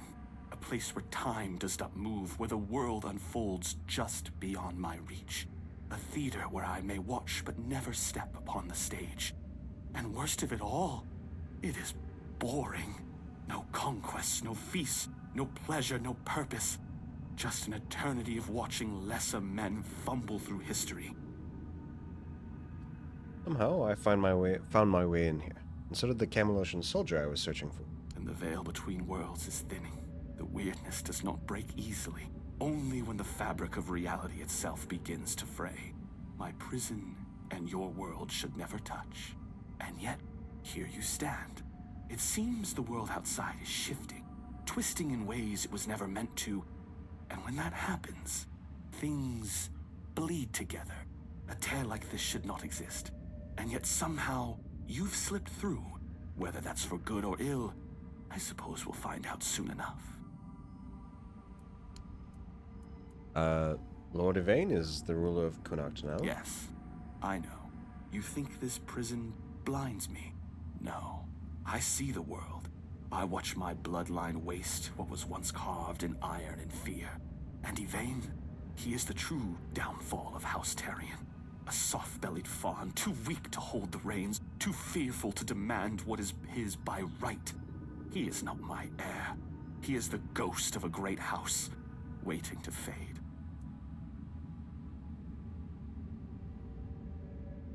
I've never heard of Gaelic Taryon. Your name must be lost in history. Ah, history. The great devourer. It swallows men whole and spits out only what it pleases. Palamedes, my ancestor. His name endures, woven into the fabric of Avalon like a golden thread. But me, I am the frayed end, the unraveled strand, cut away and discarded. And why? Because I ruled not with honeyed words, but with truth. Because I did what was necessary. Hunocht was mine. My name should have echoed through the ages, carved into stone, whispered in fear and reverence alike. And yet, here you stand, proving what I have long suspected. I was not lost to history. I was erased. You don't seem like a very gracious ruler. Gracious? You mistake me for a king who begged to be loved. Gracious rulers are forgotten. Merciful kings are overthrown. I ruled with a firm hand because Avalon demands it. The weak do not last here. Did my people fear me? Perhaps. But they obeyed. And obedience is the only thing that truly keeps a kingdom standing. Tell me, would you rather be adored and forgotten, or feared and eternal? Seems to me you were feared and forgotten. It's the weird realm prison. Clever. But this was not history's doing. This was her doing. It was her story's doing, not his stories. Judgment. And yet, what's the difference in the end? Whether by time's hand or by hers, my name is dust. My throne is tainted. And the wretch who calls himself Taryon sits upon it, a hollow shadow of what should have been. I believed eternity was the right of kings. Now I see it for what it is. A punishment, fit only for fools. Can your curse be lifted? I don't know. I cannot be killed. Not by blade, not by fire, not by time itself. I've tried everything. More times than I care to count. So unless you hold power equal to the one who cursed me, I wouldn't bother reaching for your weapon. You can always duel me, and die for my amusement if that suits you. I might be powerful enough to grant your wish to die. Oh, now that is a bold claim. You are not the first to make such an offer, nor would you be the first to fall. But what am I to refuse a dance? Come then, let us see if your blade can carve deeper than fate itself. I don't use a sword. Ow.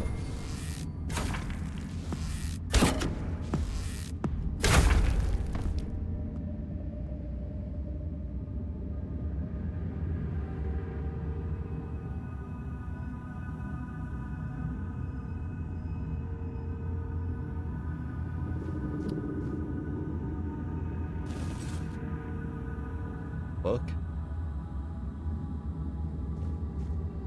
Alright, good shit, bro. Good shit. Double dead and twice forgotten. Yeah, who is he? Let me go talk to Soldier Man here. If he's got anything interesting to say. Whee!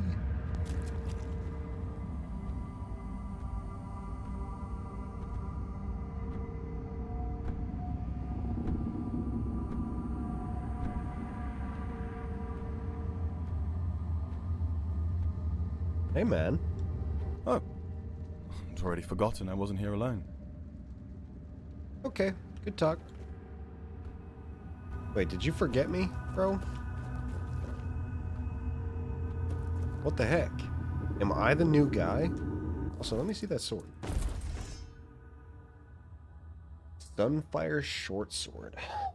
Heavy attacks additionally cost 20 mana, shooting a piercing wave, dealing 50% weapon damage and burning all enemies hit. Hey.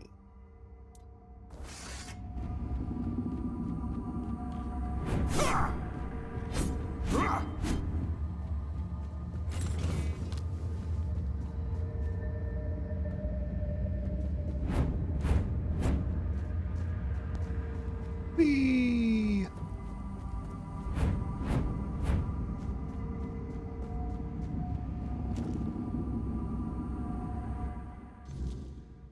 I can't believe it. We're actually free. You? How did you manage to get us out of there? I just killed a guy. Let's just say I'm a bit special. That I don't doubt, my friend. Oh, it's so good to be back. Funny, I didn't realize it before, but even the air in that place was different. Guess I'll go report to Shine. Honestly, I'm glad you were there with me. She'd never believe me otherwise. A good talk.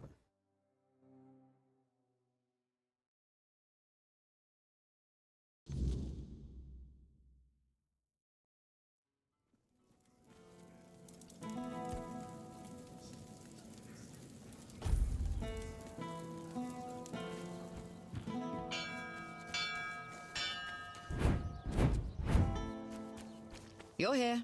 Speak your piece or let me work. I found out what was happening with the supplies. Mm-hmm. Percy tried to spin me some wild story about falling into another realm. I didn't toss him straight into a cell, only because he swore you could back him up. So, what did you find? Percy's telling the truth. There's a crack in the fabric of reality. Things are falling through. You're pulling my leg, aren't you? Tell me this is some elaborate prank you two cooked up. No, it's true. Mother have mercy. Can nothing in this goddamn place just be normal? I may be a bit of a city woman, but you can't tell me that it's normal to have creatures made of bloody straw attacking outside the walls. And now you're saying there are cracks in the world. Does that mean I need to move my supplies? I've closed the crack. Your supplies should be safe now. Well, that's some good news at least. Not gonna ask how, in case there's something about you that we'd both be better off with me not knowing. Thanks for your help. Here, something for your trouble. Do you have any other interesting tasks for me? There might be something, but look, it's got to stay between us, right? I'm listening. What's the task? Well, one of our warehouses burned down recently. Completely down to the ground. Mm-hmm. When I checked what was left, I found a trapdoor. It must have been hidden under the floorboards, because I never saw it before. Problem is, it's sealed shut, and the lock looks ancient. Denholm told me to leave it alone, but it's been bugging me ever since. I'll look into it. Let me know what you find. Even if it's just a pile of rotten grain, I just want to know and be done with it. Oh, and one more thing. There's someone in Connacht who could help you get through that lock. Name's Filth, lives in what's left of the Eastern Tower. You're telling me there's a person named Filth who lives in Connacht's walls? Yeah, well, of all the things I've seen in Connacht, at least I know Filth is harmless and knows everything that happens around here. I've never caught Filth doing anything illegal, and as long as it stays that way, we're good. Right. Alright, Filth. What would be considered the baseline for normal? Because I'd love to know. I don't fucking know. This game is, strange.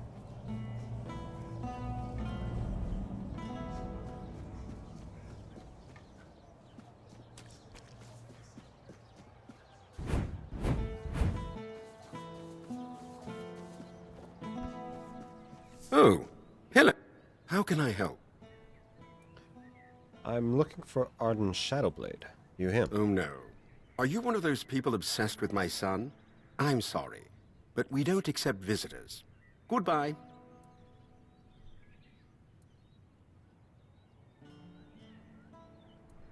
Son, you don't look that old. But how old is Arden? I'm sorry, but I don't share any information about Arden. I'd appreciate it if you left him alone. Listen, I need to talk to Arden. His books are dangerous. Dangerous? Those almanacs he writes about armor? Are we talking about the same books?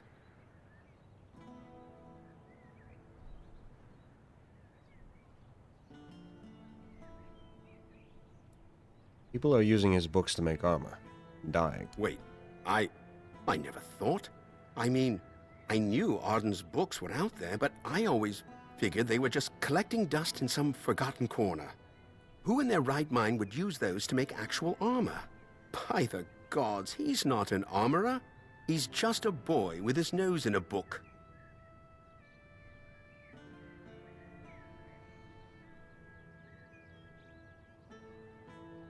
You're publishing his works. Stop playing dumb. No, you've got it all wrong. I'm not the one printing those books.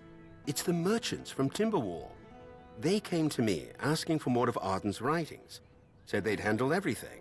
Turn his notes into proper books. I didn't think anything of it. I thought it was just a small thing. Something to keep Arden busy, maybe earn a bit of coin. Didn't you see this coming? You must have known the risks when you let the merchants take his work. Now that you say it, I suppose I should have known. When those merchants from Timberwall came asking for more of Arden's work, I should have realized something was off. They weren't just interested in making a few copies. Oh, Mother, help me. I let it happen. I thought... I just wanted him to feel... I don't know, recognized. I never stopped to think how serious it might all become. That someone would actually try to make armor based on his advice. I should have thought of it then. Should have seen the risk. But no, I just thought it'd be a little bit of coin. A bit of pride for Arden. Now look at the mess I've caused. Go inside. Speak with my son if you want. I'd be grateful if you could try to explain this to him. Okay.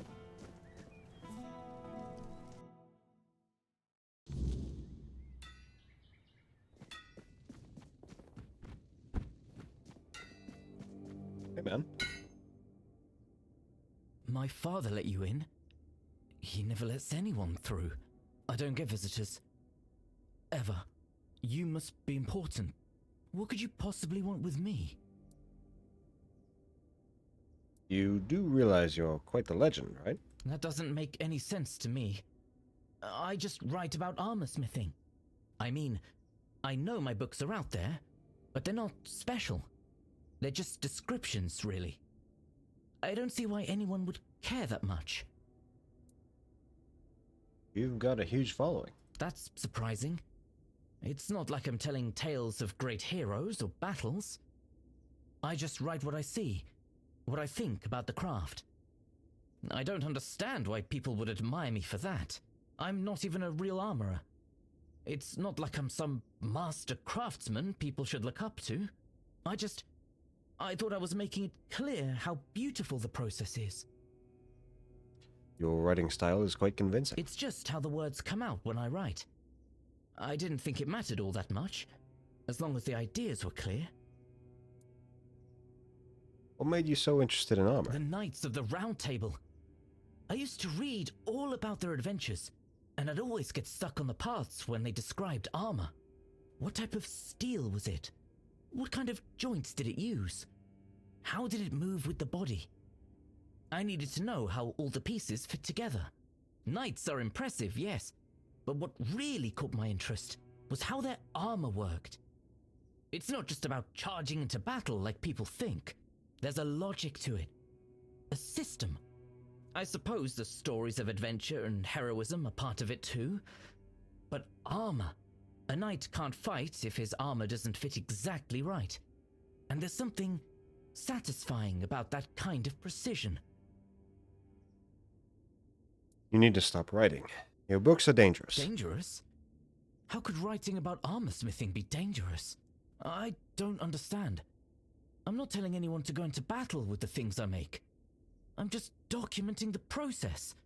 The way I see it. The way I learn. It's no different than a chronicler writing about wars or knights. Their words don't cause harm. My books, they're meant to show how beautiful armor smithing is. I love the craft, the intricacies, the details. Why should that be dangerous?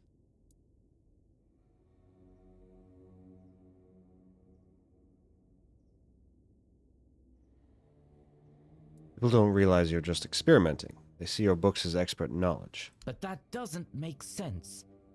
Why would they trust me more than actual armorers? I'm just someone who loves writing about the craft. Why would anyone take my words over the words of someone who's been working metal their whole life? I thought they'd see it for what it is. Just the way I understand things. It's not meant to replace real experience. I'm perplexed. How could anyone think that?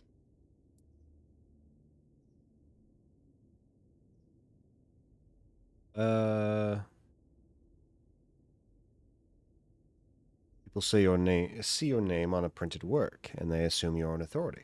But I never said I was a master.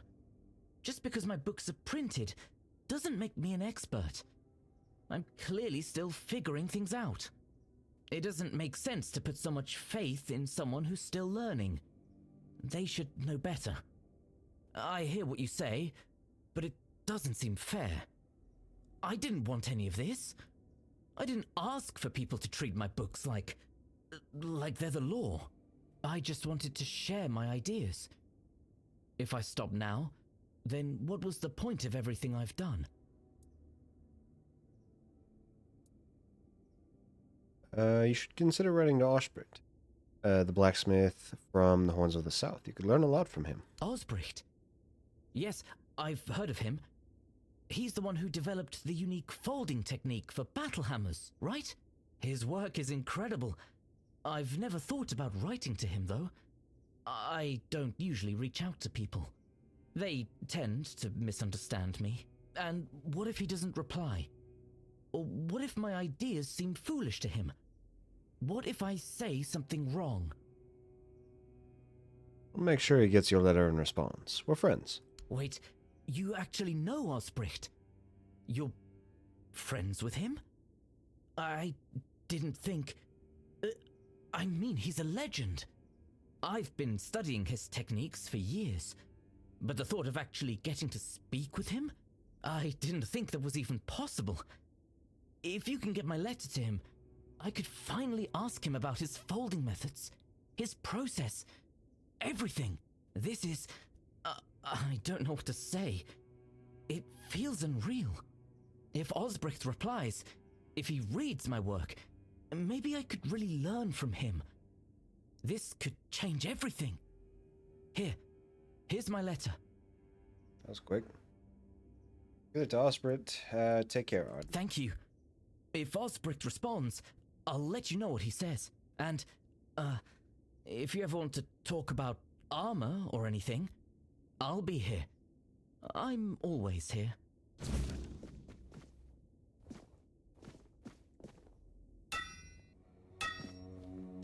Okay. I don't think you should be doing that.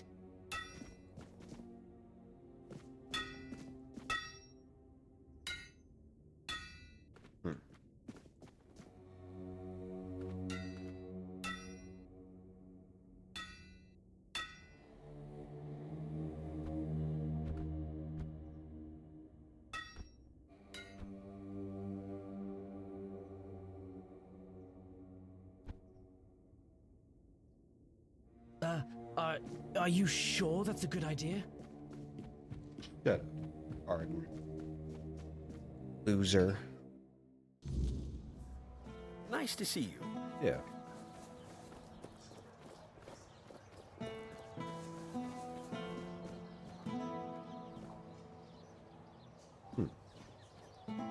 I can just take this stuff, huh?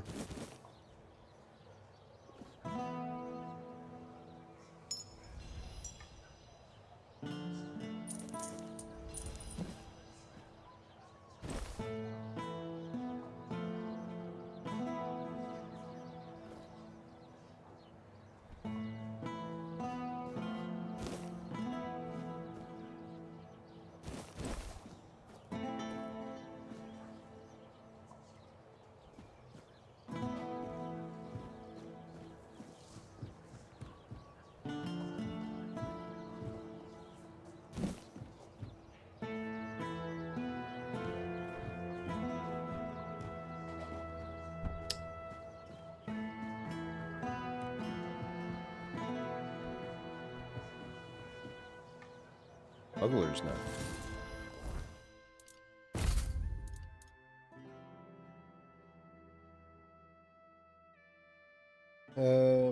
Increases critical damage by 25% per each dash count.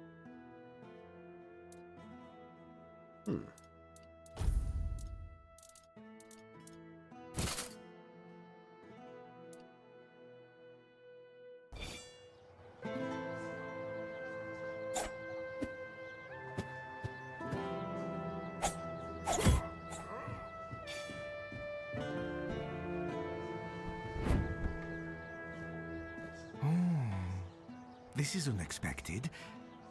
You look beautiful, you know, and you have a beautiful soul. Maybe even more than just one. I can hear them fluttering. I see their soft shimmer. Will you show me? Show me, show me. Trust me, even though filth is filth, I can be generous. I want to be generous. I want to be good. And you should feel special. That could happen. What are you talking about? Souls, trinkets, all those that belonged to others, but are now yours, because you dared to reach for them. For you. A blessing of sophistication, or perhaps splendor. For those who have had something taken away, a blessing of absence. Even lack can be worth experiencing. Deeply and intensely. So, souls are coins? Coins, items. Items become coins. They gain a soul. A man who is a scavenger, whether he's filth or not, also possesses a soul. Strong, shimmering, fluttering. A soul that yearns. That's weird as fuck. Who are you? Nothing more than a mongrel. Filth. Yet I could just as well be a lord, reigning over the streets of Kuanacht. But no, that would be too much. The streets belong to everyone, along with their mud, sorrow, and cold. Phil? A peculiar name. Where did it come from? Filth. Both a name and a title. One cannot forget about titles. There were people who made filth aware of my own filthiness. Good people. People who showed me the right way. Let it feel special. And beautiful. Tina sent me. You know something about locked trapdoors in a destroyed warehouse? Ah, the gateway to the hidden beggar's kingdom. To open it, you'll need a royal scepter. A truly fancy old key, which, lucky for you, I happen to possess. I haven't been there for quite some time. I'll lend you my key, but only if you promise to retrieve something that was left behind for me. What is that thing you want? A curious cube. It has symbols and moves, and it tinkles delightfully. Very interesting and amusing. The first time I was there, I was too afraid to bring it to the surface. Didn't want others to look at it. But now, I want to have it here. Here. Take the key. Bring the cube to me. Make me feel nice. Where did you get that key from? The secret of a scavenger. Asked, he doesn't tell, and at no guess does he nod. What a dull world we'd live in if people shared all their secrets. Am I right, my dear? You'll give me such a valuable key just like that? Oh, of course not. I have my own interest in this. I hope you haven't forgotten about that already. Besides, would you really take a borrowed gift with no intention of returning it? Shattering the fragile beggar's trust I've placed in you? No, no, you wouldn't do that, would you? You know very well that such things only bring about rather unpleasant outcomes. Oh, and one more thing. If you have anything that once belonged to someone else, I'll gladly take care of it. There's a fence. You're a fence. First and foremost, I am filth. And filth is at your service. Heavy souls don't rest so heavy on filth. Guards don't see filth. Their eyes glaze over when they look in filth's direction. Okay. Next sneaking hit will instantly kill enemy. Holy shit.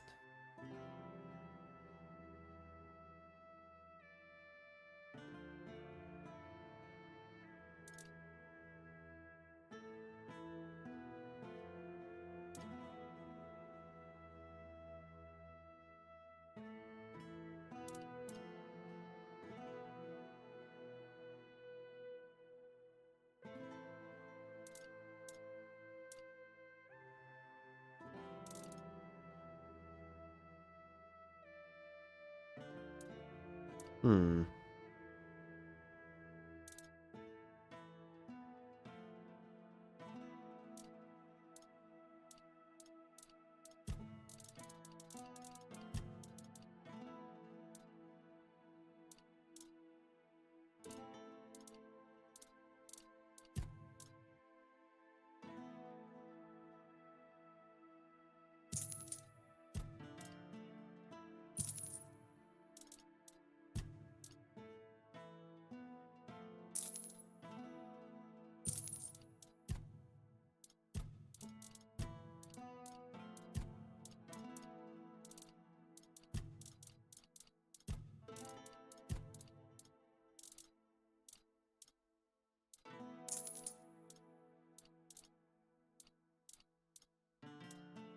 I feel like I should just be getting rid of a lot of these because I'm not going to be using them.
$15 endurance to... Jesus.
Alright.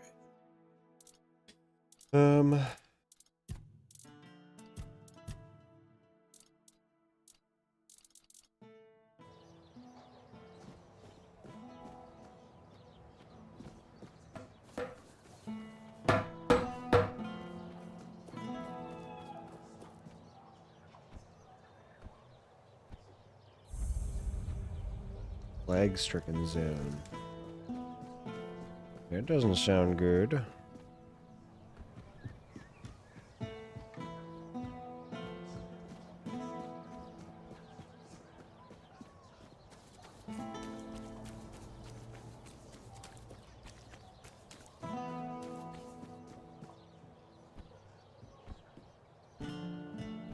Have some spare food or coin?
Oh, I see. There's a hole there.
Lost City.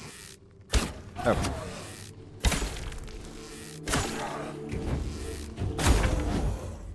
Oh shit.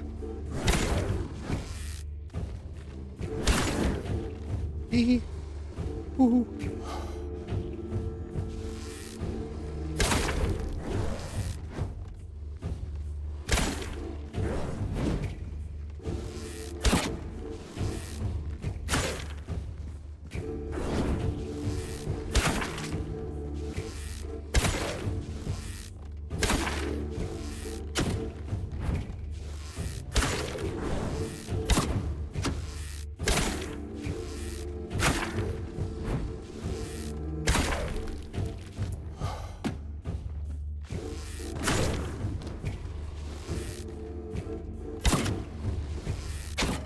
Uh-oh.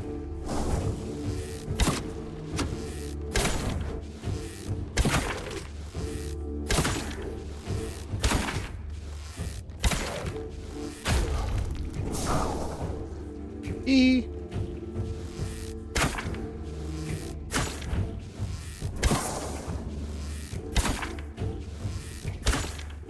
Hey man, chill. Guys, chill. Come on now.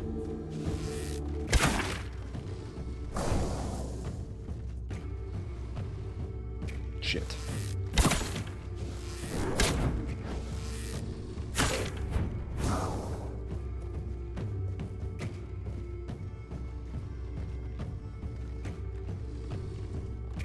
You can't come over here, right? Oh, nice. Okay.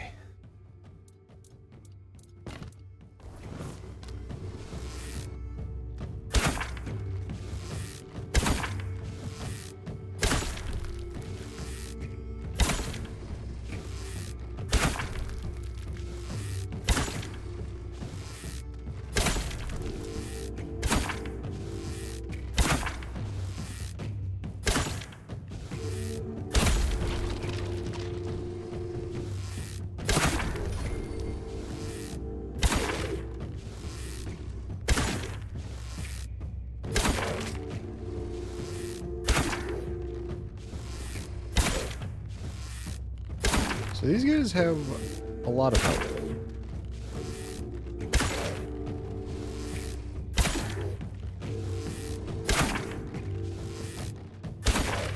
Too much health.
Ooh.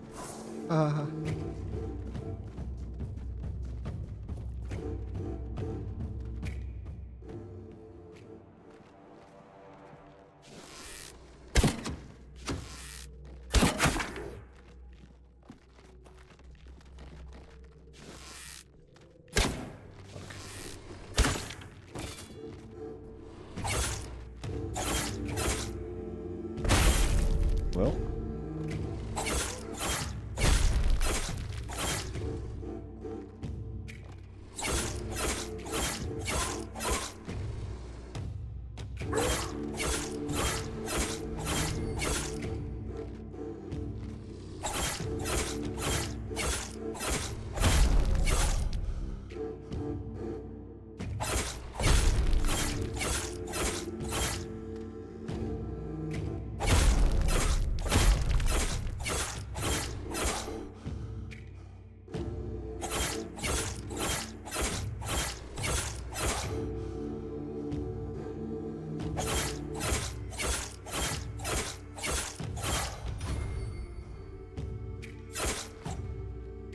Hey, your turn. Oh, you're not dead.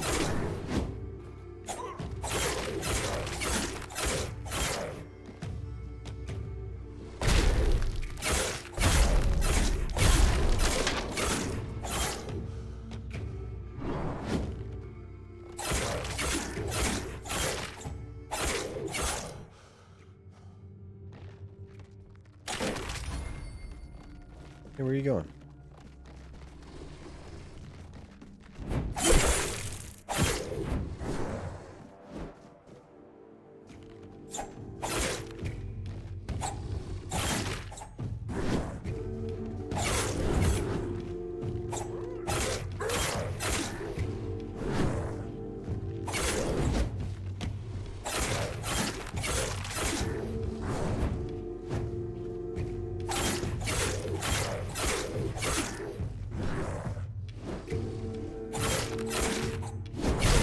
Ow.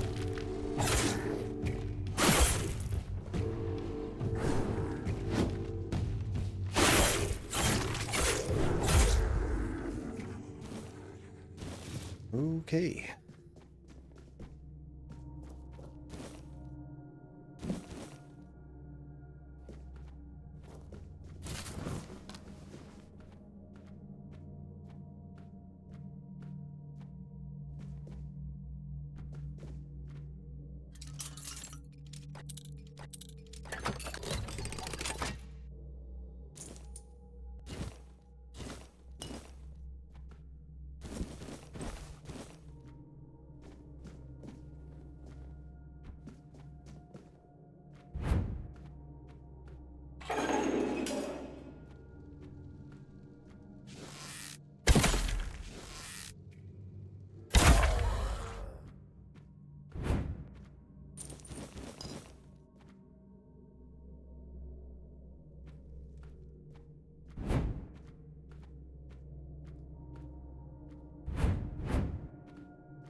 How do you like that?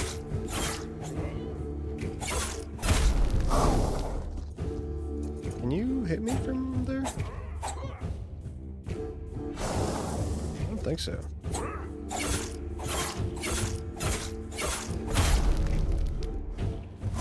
Oh, you can.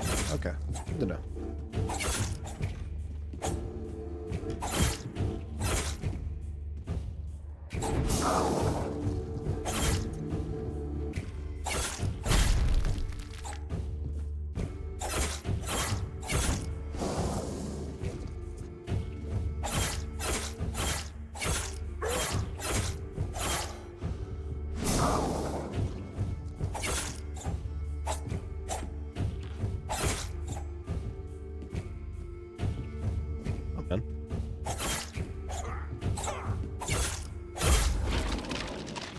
Easy.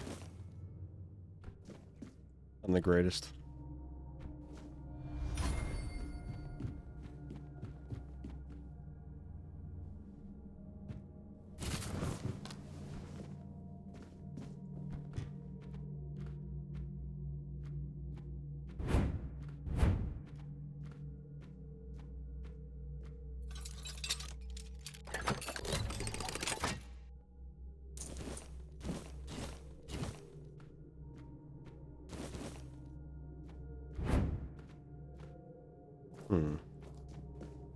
Okay. Actually, let me make sure there's nothing else over here.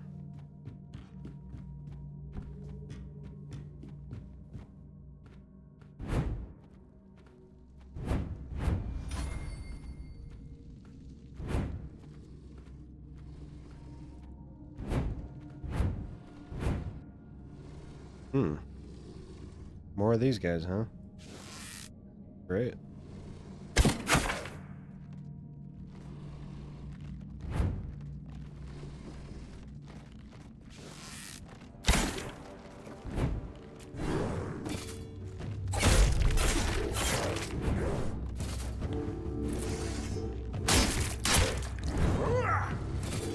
And that does no damage.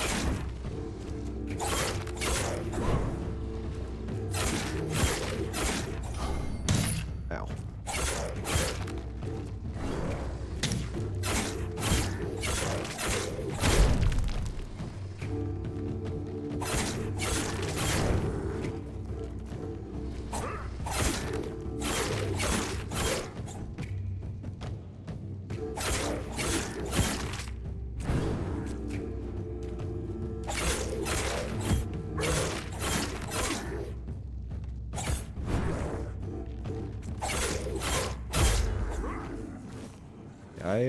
I definitely need some stronger weapons.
Ritual blade.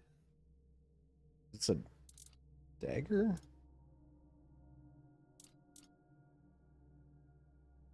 Probably not.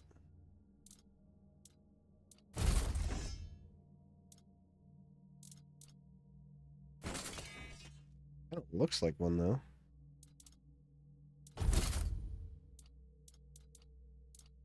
I tell?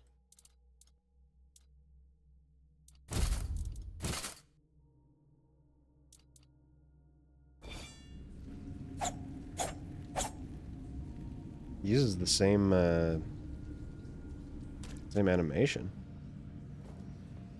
If I put this on, it kind of uses the same too. I don't know.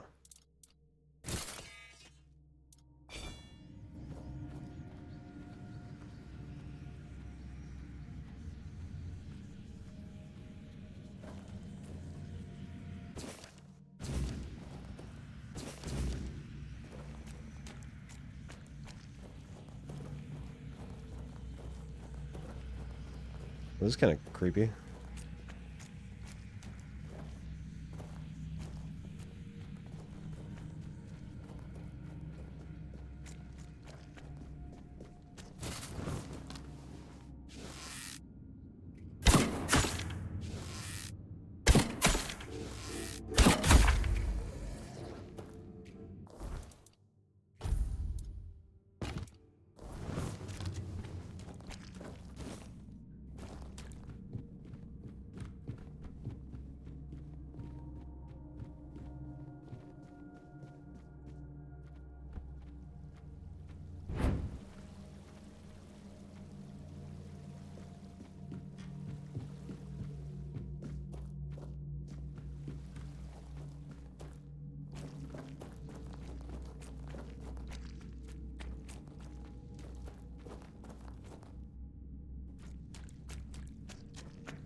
Chest down there.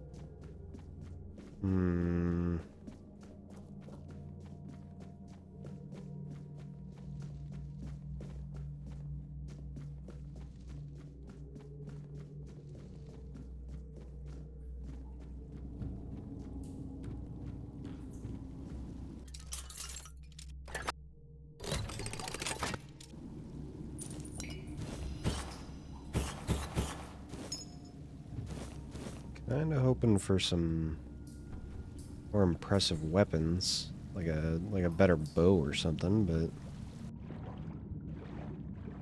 never lucky.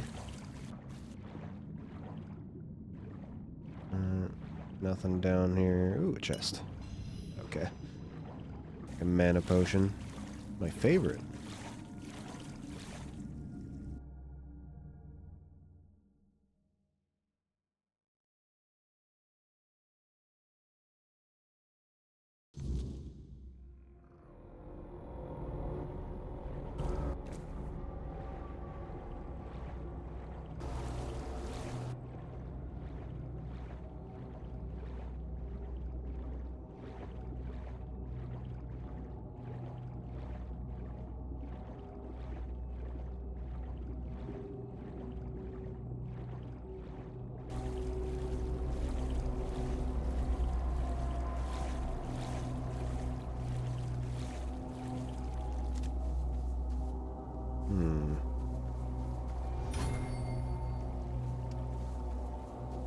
Um.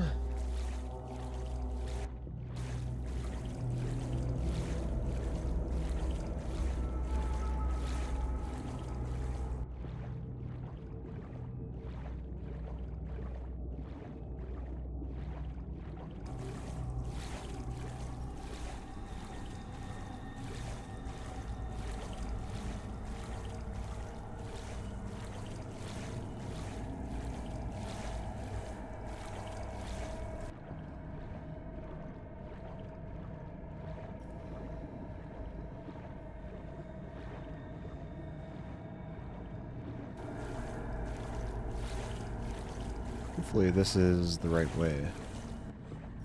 I don't don't know where I'm going.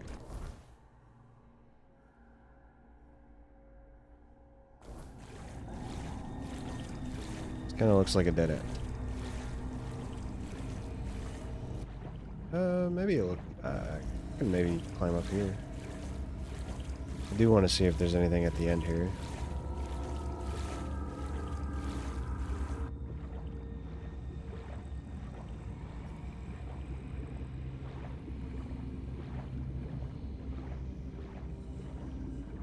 There is a chest. That's awesome.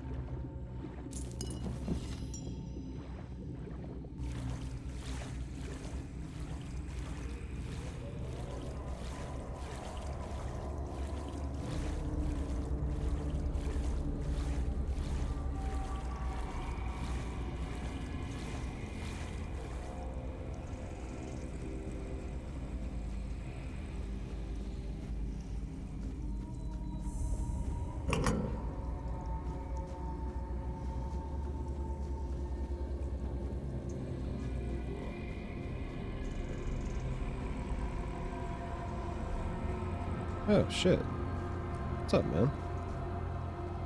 Look who's here! My favorite customer! It's always good to see a friendly face. How's business? Good, great, actually. I even had a customer the other day. He brought some of my very special mushrooms, and he didn't even try to haggle. And they do cost quite a lot. But I think... Special mushrooms. What's so special about them? Oh, you see, I stole them from a grove that belongs to one nasty Spriggan. And if he caught me, I'd be dead. Or worse. And that's it. Do they have any unique properties? None that I know of. They're just mushrooms. I mean, I'm not saying they are useless, and, well, the Spriggan might have done something to them. Spiteful piece of work that he is, but I don't think so. Did you tell all that to your customer? Well, no. The customer asked me why the mushrooms are so expensive. So I explained that they were very special. And that I gathered them under the cover of night at a place guarded by a dangerous magical being.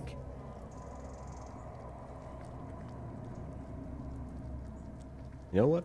Timberwall merchants have nothing on you. I have no idea what you mean by that, but it sounds like a compliment, so I will take it. Thank you. Are you heading to the town? Me? No.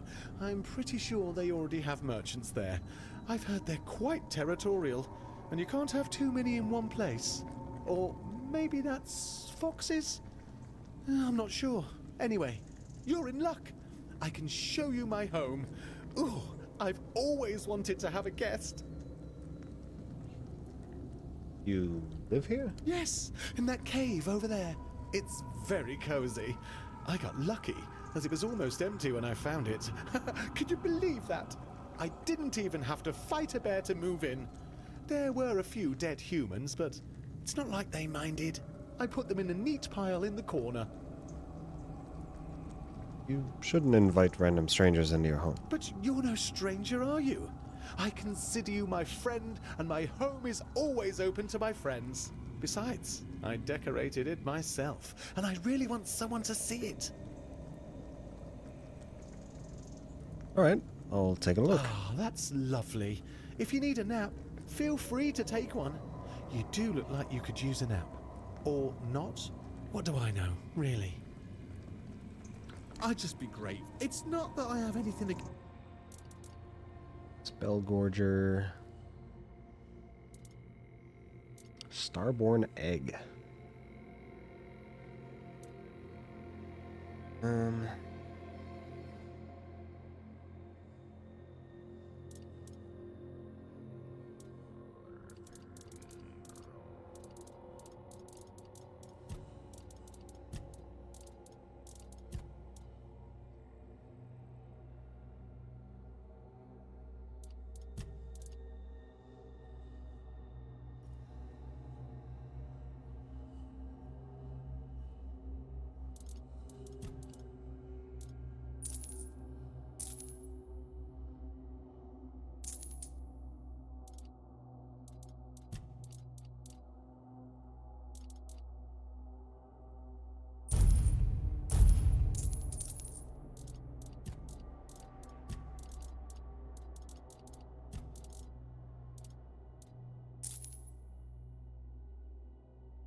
done already?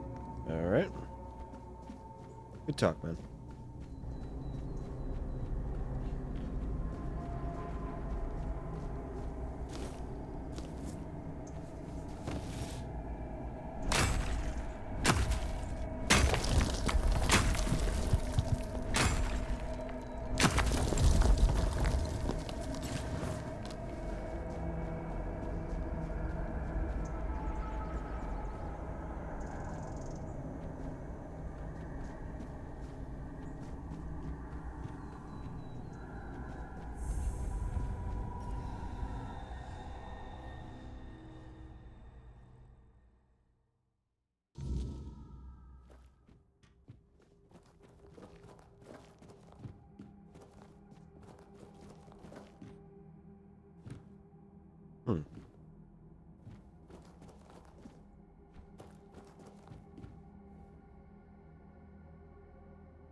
A very shiny button, huh?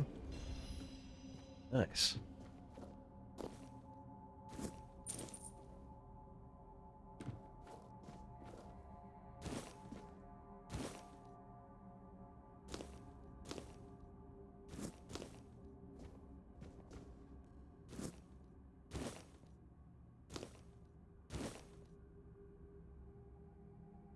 Okay.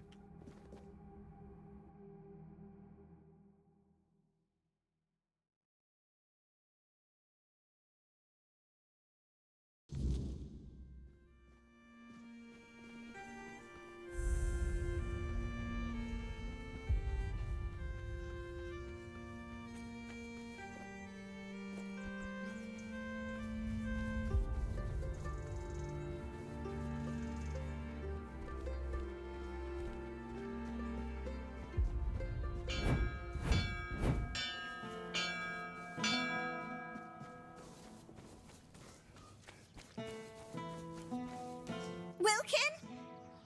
Wilkin! Oh, damn it, Wilkin. Is that you? Do I look like Wilkin? I'm sorry, I didn't see you there. Say, have you seen a pig running around?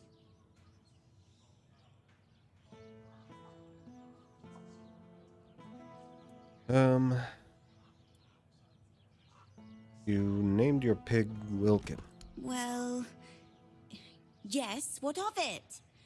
Lots of people give their animals names. Some have a cow named Bessie. I have a pig named Wilkin. Just sounds like an unusual name for a pig. Is it? Well, perhaps I'm just more creative. So what? Doesn't naming them make it harder to butcher them? Butcher them? Oh, sweet old mother. I haven't even thought about that. What if someone ate him? Please, please, you have to help me find Wilkin before something terrible happens. You must really like that pig. Well, the thing is, Wilkin's not really a pig. He's my lover. Well, he's a pig now, but he used to be a man. He was one of Camelot's soldiers. The thing is, I might have done something really stupid. Look, I just wanted him to be happy with me. I know he's not the type to settle down, but I just wanted him to understand that he doesn't need all these other girls when he has me. That doesn't explain why he's suddenly a pig. I went to see a witch that lives outside Connacht. See? Here. I'll show you on the map. They say that if you really, really want something, she'll appear and grant your wish. To be fair, I thought it was just an old wives' tale. I mean, nobody can live that long. Not even a witch. but I decided to see for myself, and there she was. She gave me a potion. She told me to add it to my beloved's meal, and that would be it. He'd be right by my side, as happy as a pig in mud, just as I wanted. Did she want anything in return? She wanted something precious to me, but I didn't have anything. So she said she'd take her payment later. Fat chance of that happening now. I won't give her a single coin. And if she ever shows up here, I'll tell her what I think of her and her deals. I've already sharpened my pitchfork to give her a warm welcome. Can't you just ask the witch to reverse the spell? That's the thing. She disappeared. I went back there, but there was no sign of her. It's like she was never even there. And then Wilkin disappeared too. Now all I can do is hope that he hasn't ended up on somebody's table. I could try and find him for you. Really? Oh, thank you. May the All-Mother bless your heart. I promise I'll reward you handsomely. Maybe you should try finding the witch first. Maybe she just didn't appear to me out of spite. But perhaps she'll talk to you. That sounds better than running after every pig in Connacht. Oh, that's for sure. Thank you. I'll stay here in case Wilkin comes back. Oh. Okay.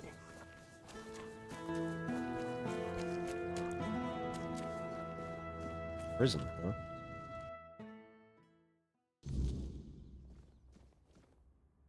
I swear, just a moment longer and I'll go knock some sense into that madman myself. Who is he? Why was he locked up? Some lunatic. He's been going on about a giant crow flying over Connacht, claiming he's going to slay it. Sure.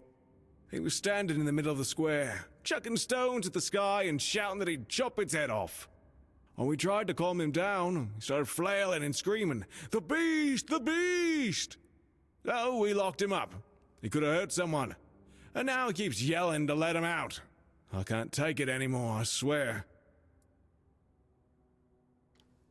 I will talk to him. Oh, be my guest. I wish you luck. So far, no one's managed to shut him up.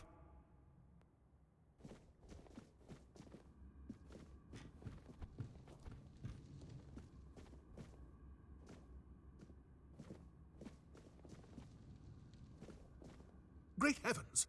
It's you! Fate has brought us together once more, friend. What luck! 100-fold luck! Do you remember me? I'm Barak, the Cursed Knight. Well, not so cursed anymore, thanks to you. I do remember you, Barak. Why are you locked up? Of course, one does not forget a friend, after all. You must help me once more. These fools have locked me in a cell. They refuse to believe the beast is a danger to them. I just wanted to slay it, for I fear nothing anymore. A beast? What beast are you talking about? A giant crow. Harbinger of doom. A keeper of misfortune. I wouldn't be surprised if the very existence of that monster is why the people of Connacht are faring so poorly. Just as I was cursed once, they might be cursed as well.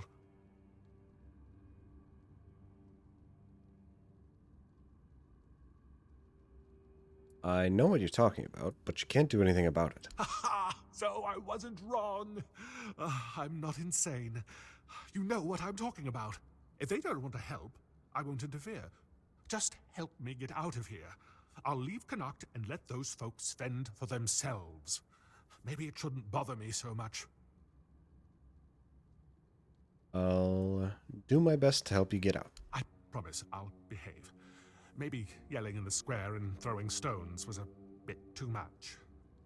After everything I've been through, I don't want to die in a cell. Yep.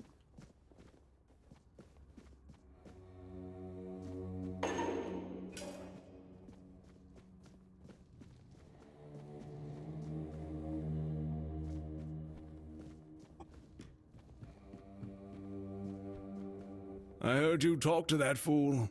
Well then, did you get an earful about the beast?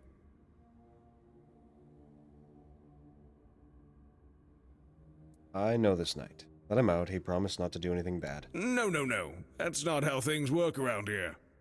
You do something wrong, you pay a fine. And if you don't have the coin, you serve your time. That knight is a pauper. Not a single gold coin to his name. He has to serve his time. Pay his fine? Well, yes. But I don't see why you'd want to do that. Besides, it's not exactly a small amount. All he did was This throw fellow's rocks. fine comes to a neat 5,000 gold. 5,000 for fucking what? 5,000 gold? He was only throwing stones. Yes. And beyond that, he endangered himself and others. He made loud threats directed at something undefined. He disturbed public order. Do I really need to go on? Pay or don't? This isn't a market. There's no bargaining here. Can we work around this somehow? No. Well, maybe. What do you want? I could use a stiff drink. Moonshine, whiskey, gin. My throat's dry as a bone, and I'd kill for a proper meal. Those Camelot folks dress me up in their fancy uniform, but they won't even give me a soldier's ration, damn it. Get me a hearty feast and a good drink, and I'll consider the fine paid. You'd really let him go for some booze and a meal? Well, not just any meal. I want you to prepare Camelot's delicacy for me. Do you know the last time I had a proper dinner? Exactly. You know what to do. Unless you'd rather pay.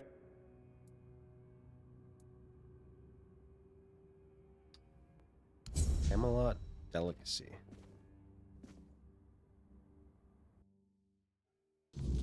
What do I need to make that?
Yep.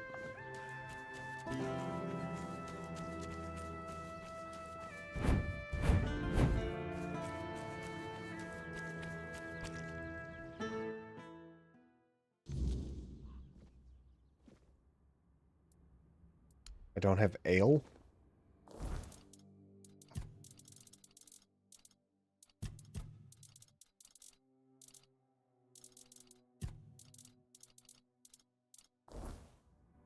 God damn it.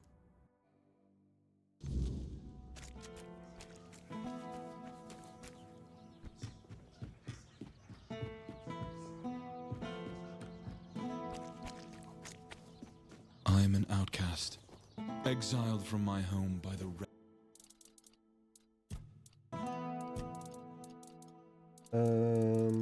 Alright.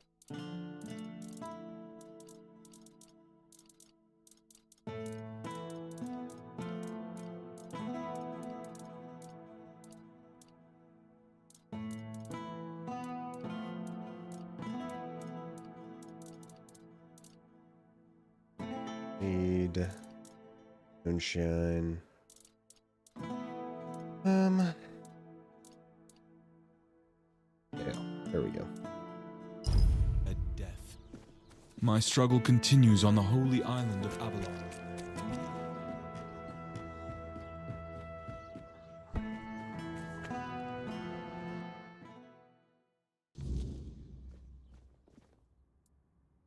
My lord, what What a smell!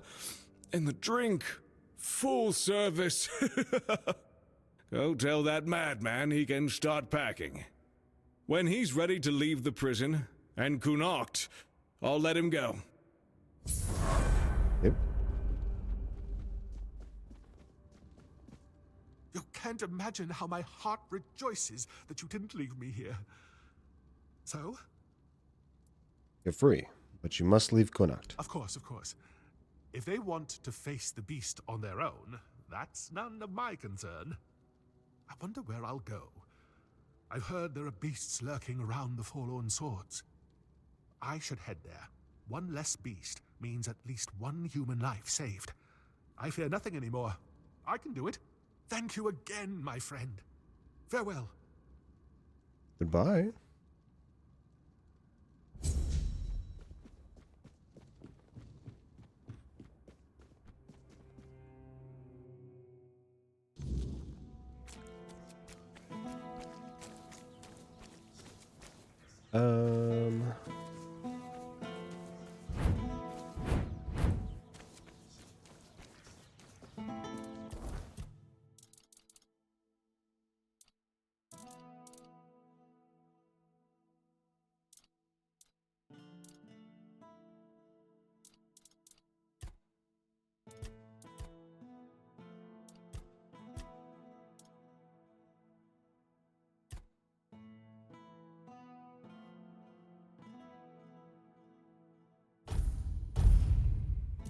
Yes.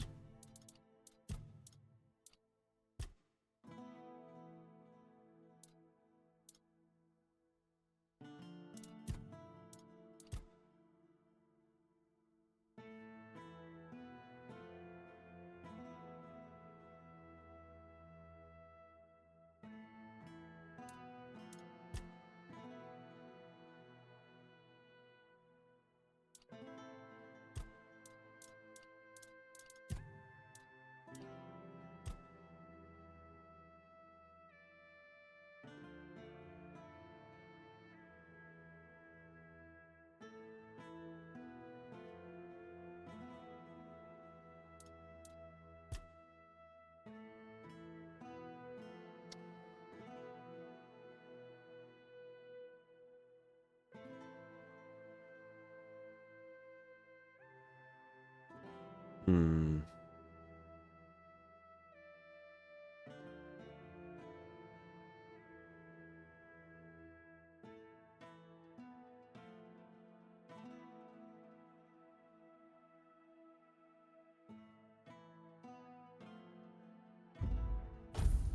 Alright. We'll start doing weak points and stuff.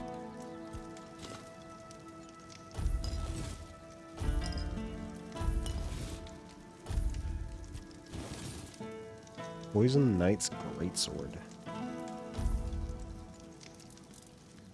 Alright.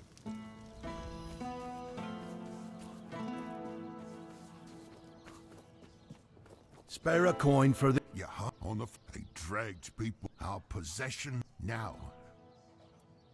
What are you talking about? Back then, I lived in the... I was there when the priests kept the prick. No, no, I get... Yeah. Okay. What brings you this way?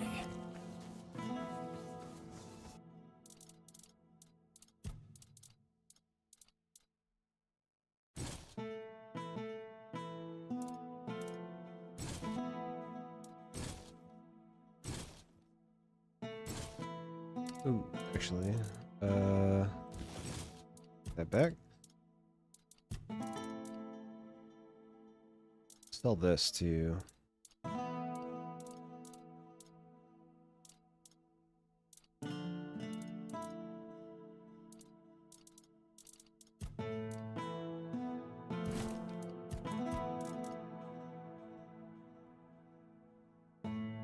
And this would be nice just for the armor bonus.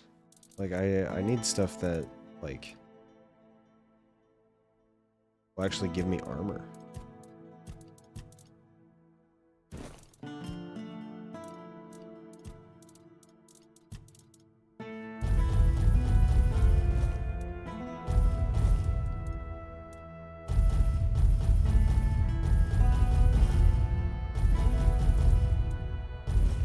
Oops.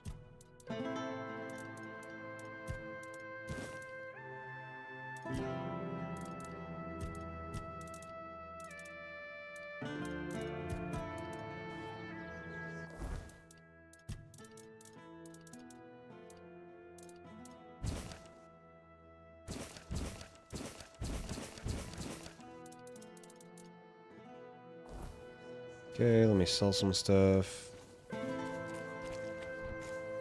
If it's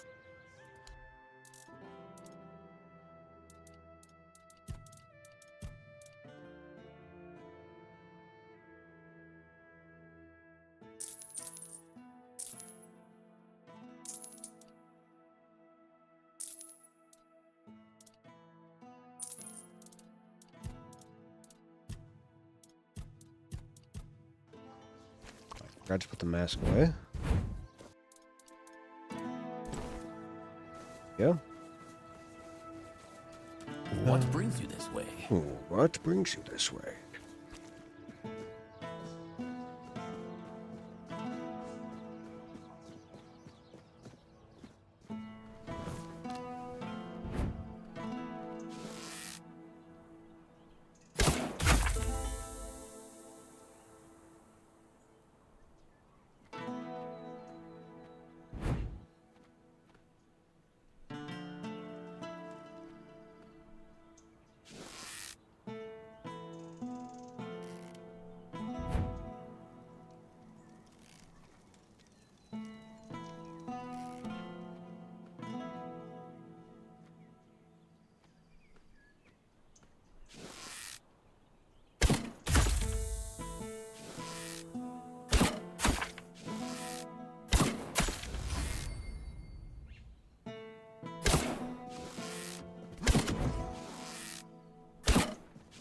God.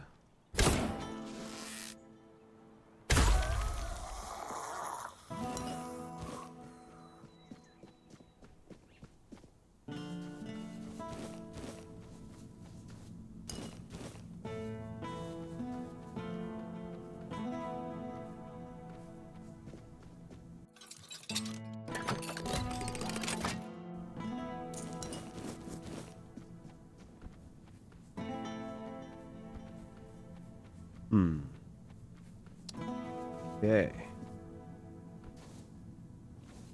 Talk.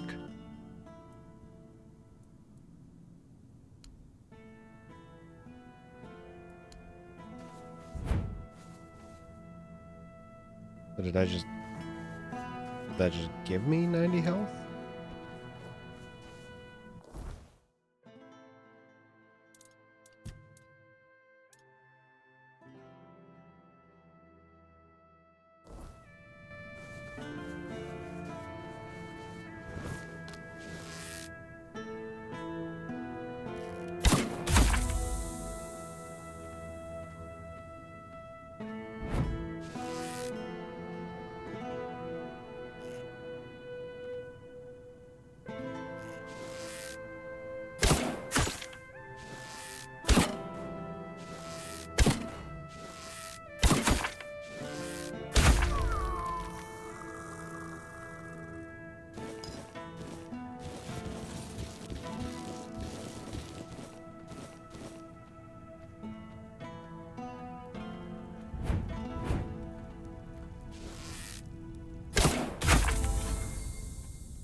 gotta make some arrows.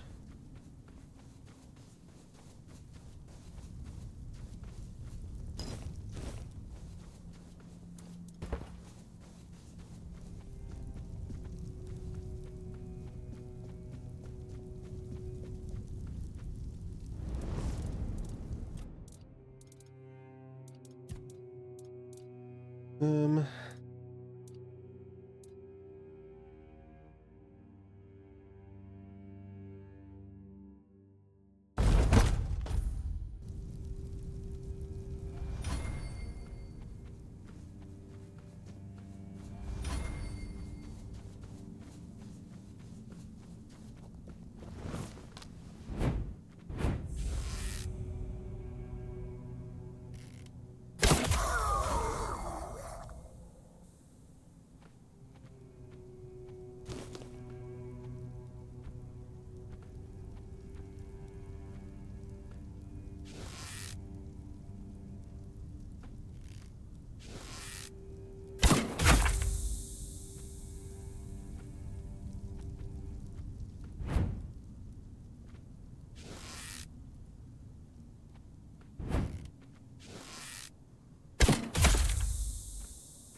point in archery. All right.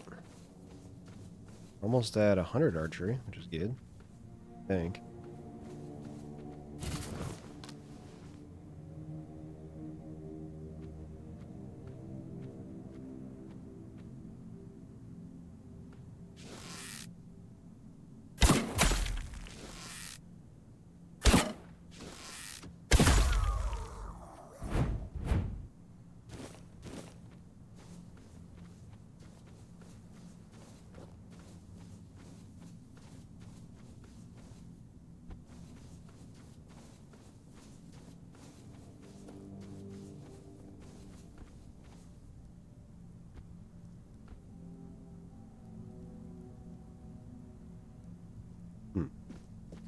I feel like I really shouldn't be here. But I don't know.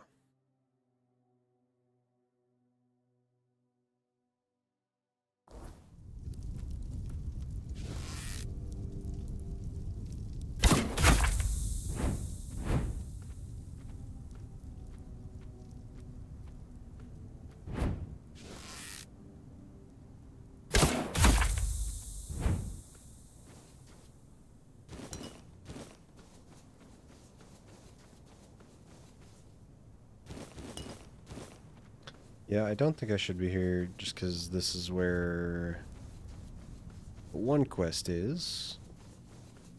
And that one locks me out of another quest.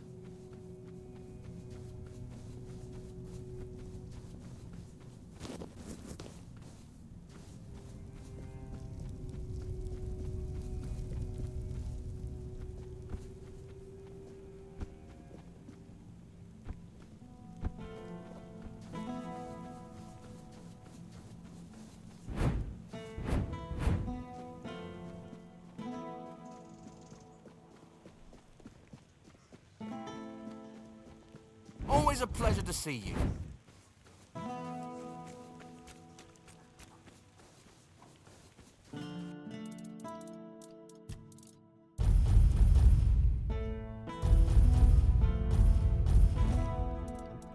Damn it. Keep throwing that away.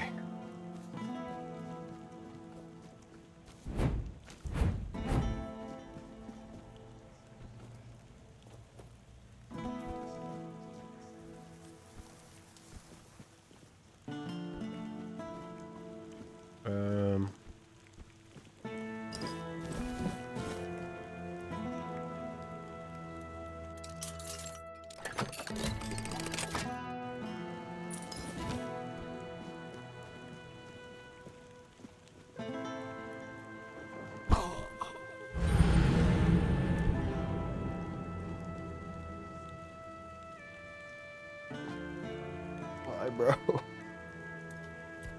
Why?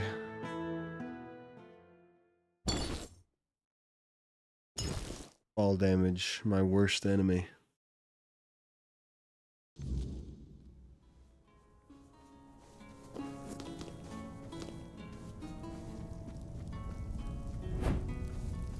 The fuck is that?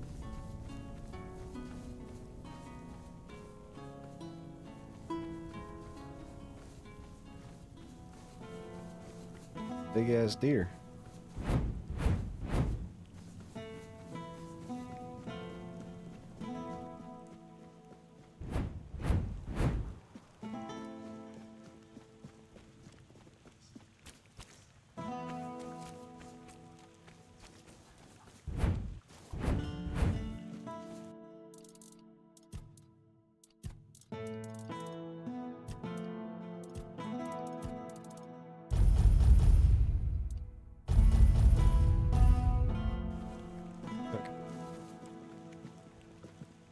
Try this again.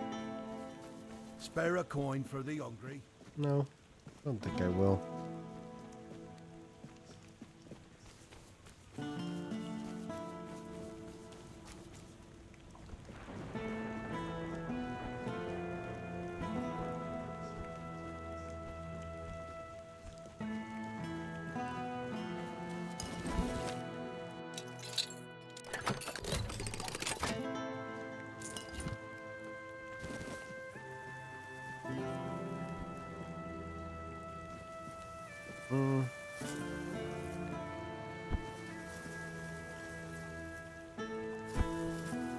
There we go.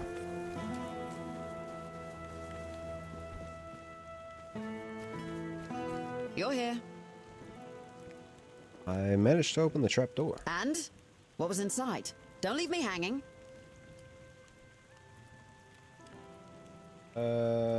It was knocked, just older. You mean the old street level? Bloody hell, I didn't think this place had anything like that. I figured it was just a complete shithole. But this, oh, this is fascinating. Damn, now I wish I'd gone with you. Did you find anything else down there? I also found some scrolls written by Nimue. Nimue? About Merlin and the local men here. Ah, damn. Definitely not thrilled about that. Best you bring them to Denholm. He'll take care of it. Here's your reward. And thank you for doing this for me. You're good people. I hope you know that. Born and raised, yeah. All that. Blah, blah, blah. Tech? There aren't. That count.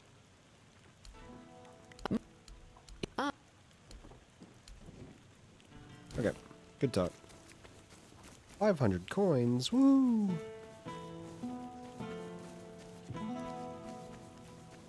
I'm rich.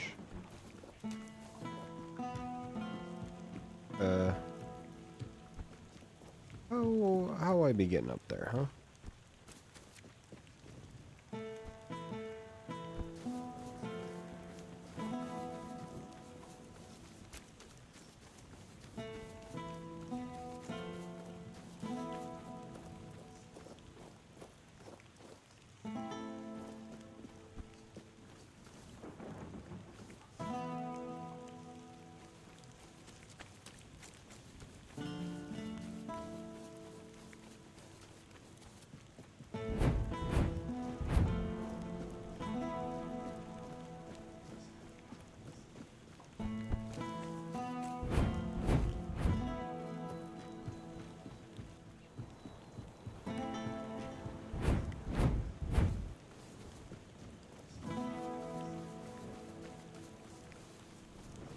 Where?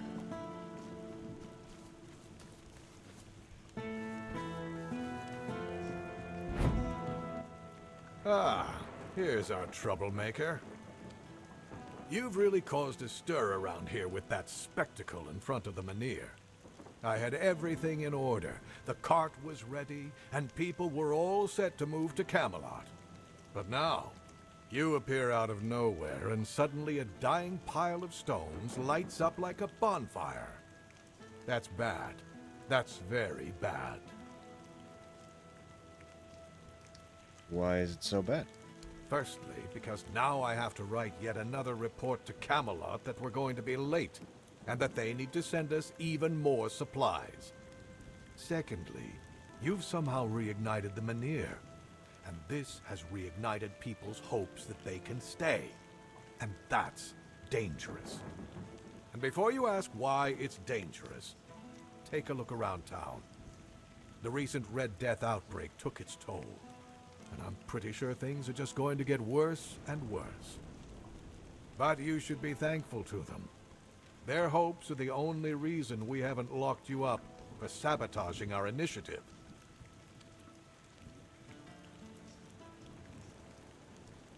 Well, like I knew this was going to happen. That's the assumption I decided to go with, and that's why we're talking. Perhaps there's still a chance to sort out this mess. What do you have in mind? You can go tell Murig that your presence doesn't change anything about our deal, and that you are unwilling to help with his endeavors, whatever they may be. And if he doesn't listen, play along, but come back to me when you learn what he has planned. Why do you want to take the men here? Isn't it obvious? For the safety of all the residents of Avalon. Only by gathering the Menhirs in one place and reigniting them will we be able to keep ourselves safe from the weirdness.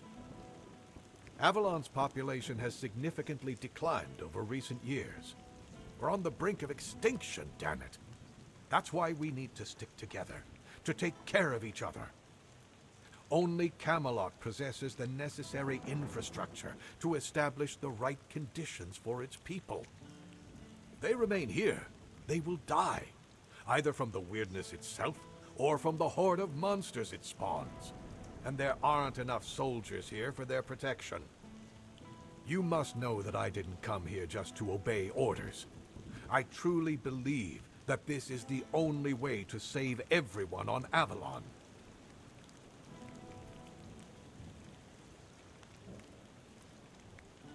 What if your plan doesn't work?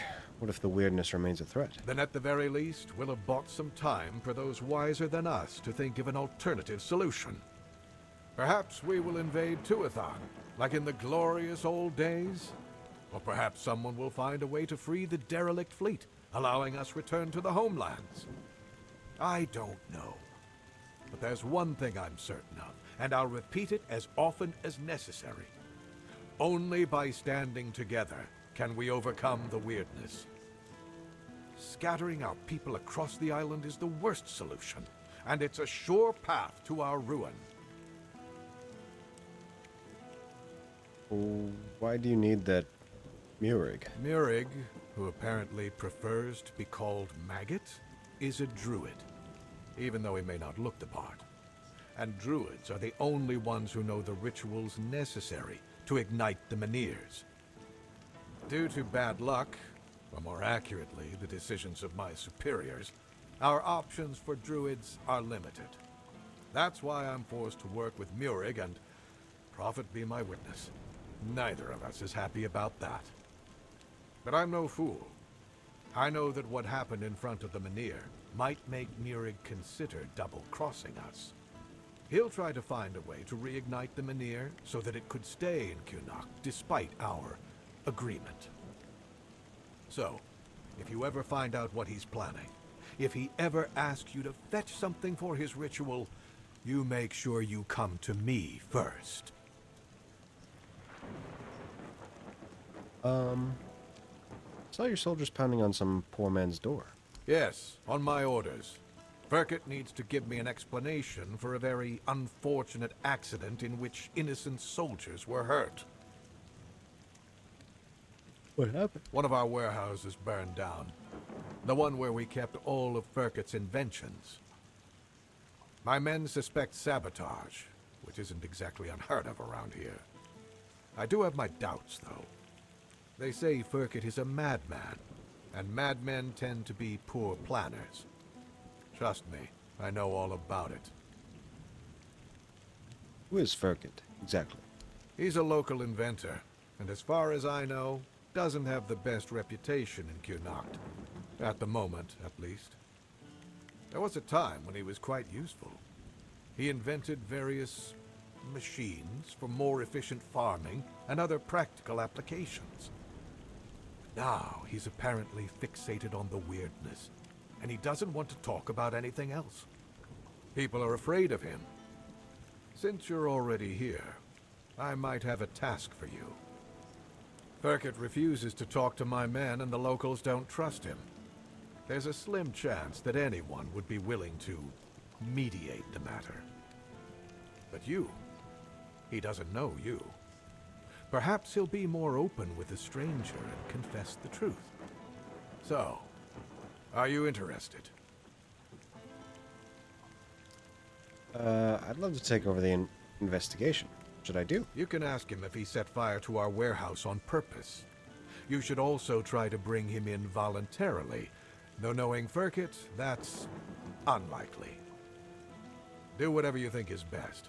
I just want to find out who is responsible for this accident and make an informed decision based on that. Here are the orders. Show them to the boys by the gate and they'll let you in to see Furkett. As soon as... Some scrolls written by Nimue about Merlin and the local menhir. What? Where did you even get these? In the vaults of old Connacht. So you're telling me that beneath Connacht, there's even more Connacht? Full of forbidden knowledge? Oh, mother help me. How did you even stumble on a place like that? Just luck. Sounds more like a curse to me. Still, thank you for bringing this to my attention. But in future, steer clear of things like this. I'd hate to see you hanged for having an abundance of curiosity. I'd hate to see you try. One of your men has lost his mind. If only it were just one. Sorry. You're talking about the poor man in hospital, right? He's a scout. We've been preparing to evacuate the residence, and I sent him out a while back to make sure the road to Camelot was safe and clear. Looks like he tried to take a shortcut through the waterworks. That's where they found him, babbling and talking nonsense. The weirdness must have caught him.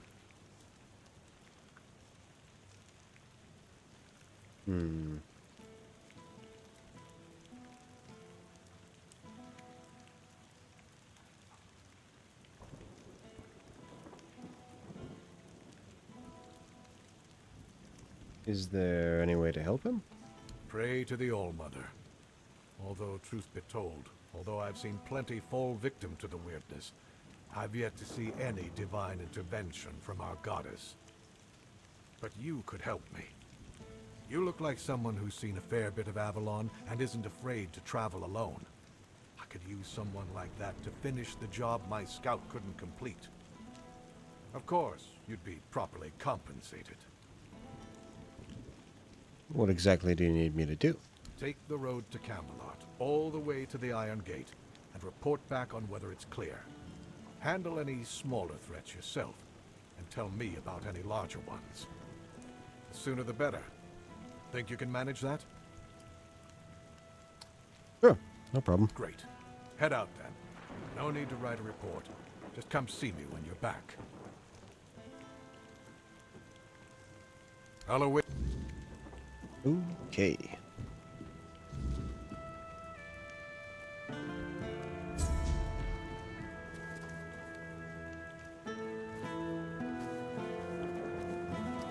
Okay, I wanna... Ooh. Bounties, huh?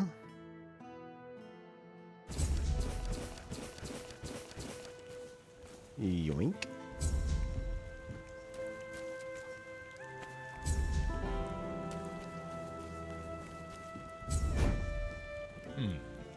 I'd rather... You're the quartermaster here. No, that'd be Sheena. I keep this camp running and make sure everyone's pulling their weight. Idle hands have no place in Camelot's army. especially not on a mission like this. Trouble is, we've got more work than men.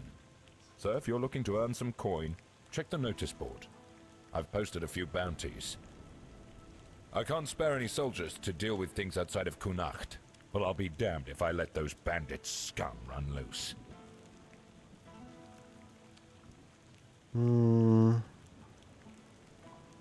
What does Sina do? I handle what makes soldiers fight. Sheena handles what keeps them comfortable. You want glory and gold? See me. You want a softer pillow or a warm meal? That's Sheena's domain. Who do you work for? Legate Denham is in charge here. Sometimes I wonder if he upset someone higher up to get sent on this mission, because this place, it's a damn mess. Lord Yvain's acting like a maiden on her wedding night. The Red Priests are throwing their weight around, and the locals are ignoring the fact that they're all about to be swallowed by the weirdness. I have no idea how the legate puts up with it all. But, well, at least he's got me to make sure his orders are carried out.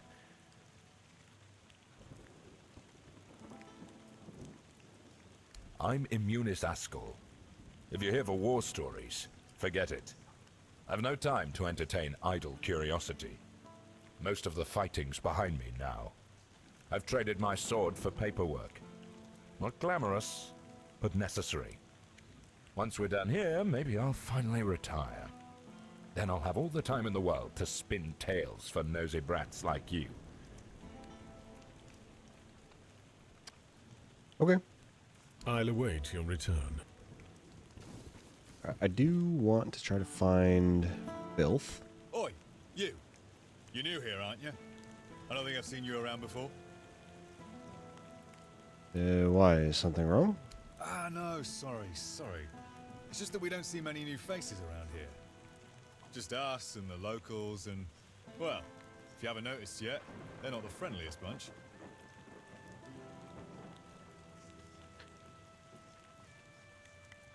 They seem friendly enough to me. Do they? Then maybe we're all just sick of looking at each other. I'm sure they're not all bad. This must all be quite hard for them. But it's not like I want to be here either. I've got a pregnant wife waiting for me at home, and they won't even let me buy a book for her. A book? Yeah, about birthing and labour and whatnot. It's going to be our first, you see, so my wife's worried sick. I wanted to send it to her, to ease her mind, you know? But that Del Rita wench chased me out of her bookshop and won't let me back in.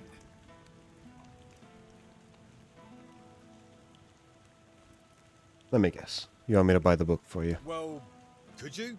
I'd be really grateful. Just don't tell her it's for me. She won't sell it to you otherwise. Please, I'll pay you back. I'll even throw in something extra. Please, for my wife. All right, I'll buy you the book. Oh, thank you. You're a lifesaver.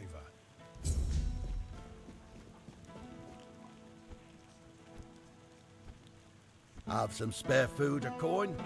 Anything else?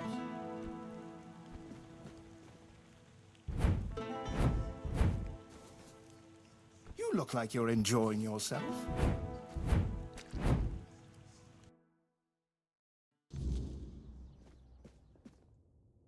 Oh, forgive the mess.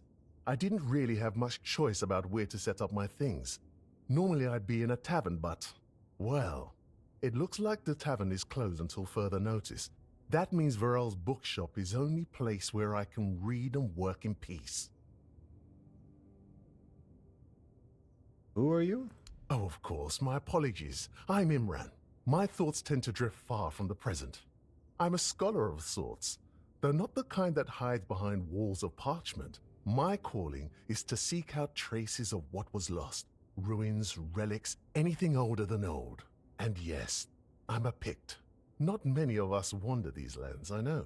Staying in one place isn't exactly in my nature, so I travel. I learn. I dig through the bones of the world hoping to find something more ancient than mankind.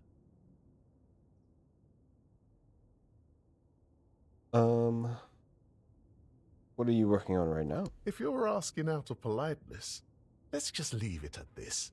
I thank you for your interest, but I won't give an answer. Trust me. I could talk the hind leg off a donkey, No need to waste time on such things. Wow! Thanks to Varel's generosity. Well, once a book. Now it's just a part that are...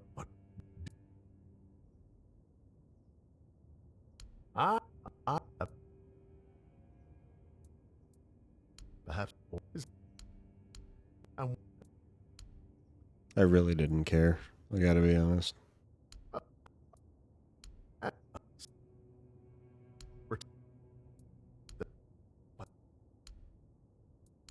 Okay. Welcome back. Oh, expecting a wee one? Congratulations. Lucky you. I don't think I've seen a newborn in Cunicht for as long as I've lived here. Thank you. It's our first. Wise of you to prepare yourselves. I think I have just the thing for you. The Temple of the All-Mother issued this book to instruct their priestesses in midwifery. Speaking of which, if you want some practical tips, you should ask Niante. She might still remember how to deliver a baby, although I wouldn't bet on it. So, when's the baby coming? In 3 months or so, we're very excited. Is that so? How about you tell me the truth? Oh, is it now? Well, well, well. And why can't he come home and buy it himself? You know why. I do. The question is, do you? I bet he sold you some sob story about how a big bad Delrida chased him off because he's a poor Camloshan soldier. Maybe. Oh, that's precious. I chased him off because he couldn't take no for an answer. He came in and tried to seduce me. Told me he just loves to devour books. But he'd gladly do the same with me. Books, sure. Maybe for breakfast, to add variety to his military fare. When I told him I wasn't interested, he got all pissed off and called me an ugly dumb savage. I only let him leave with his teeth intact to avoid proving him right. Tell you what, I'll sell you that book. But fair warning, I'll be sending his peer wife the story of Giron the Unfaithful, with a special edition forward for me. Deal?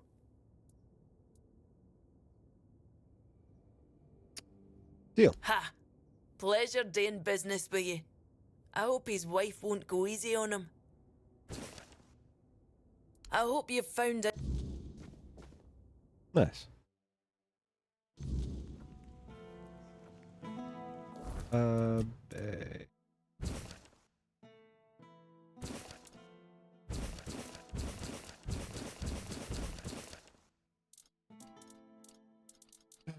This armor is like... It's way better, but it's way heavier too.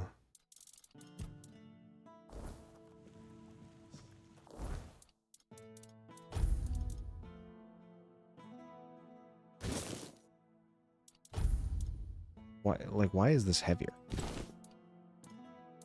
It doesn't make any sense.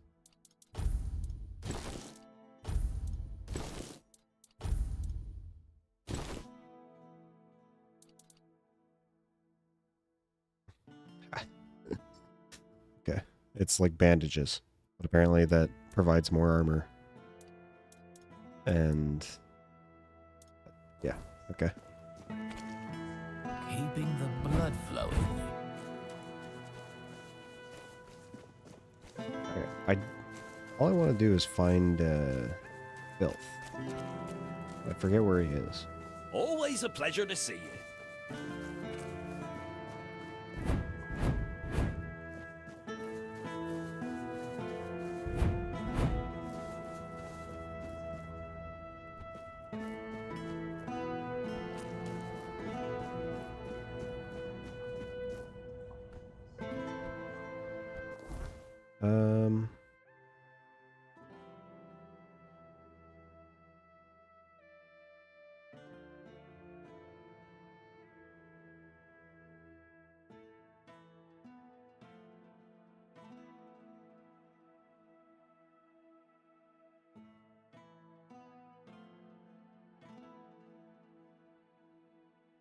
there's so many quests, man.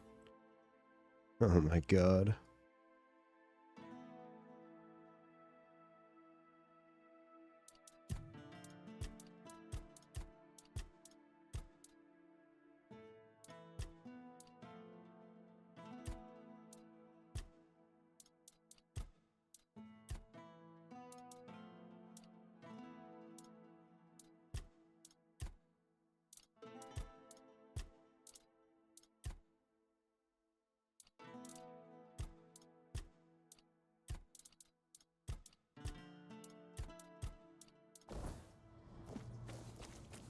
Where the heck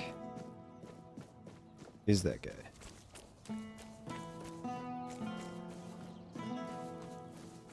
Nice to see you.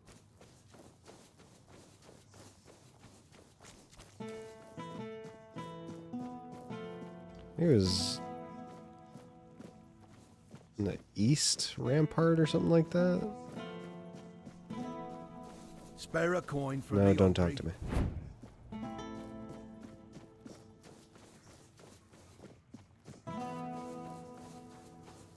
Oh, right here.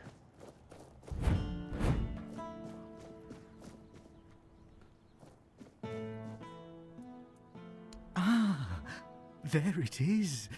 Oh, how I've missed this little marvel. Ah, yes, just as I remember. Smooth, intricate, and delightfully enigmatic. Look at those symbols.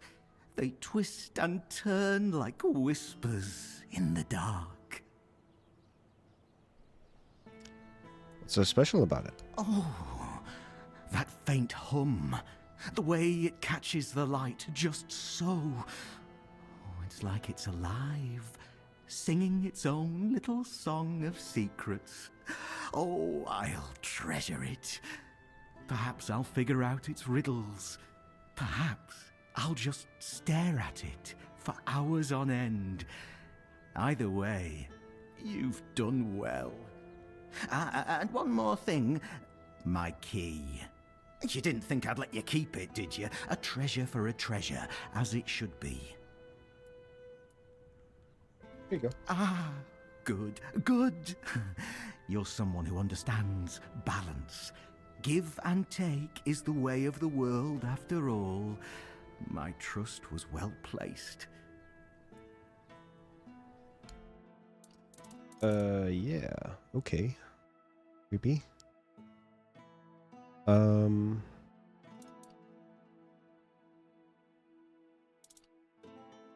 gonna buy these.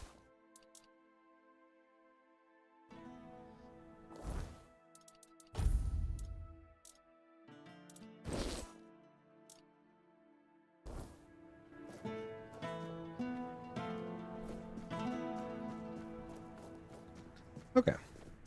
So we're gonna put some stuff in my stash, and then we'll probably end there. Yep.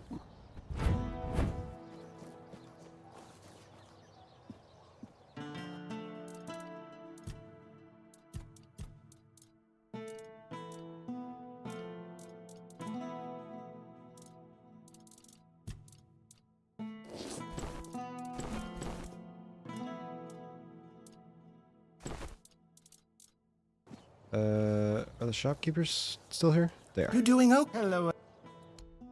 So loud, man.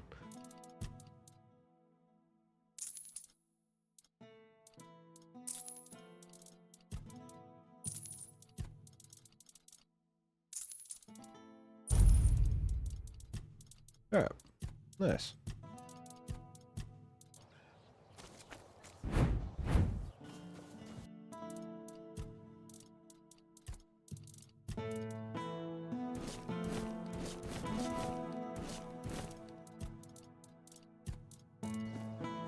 Yeah, we'll end there.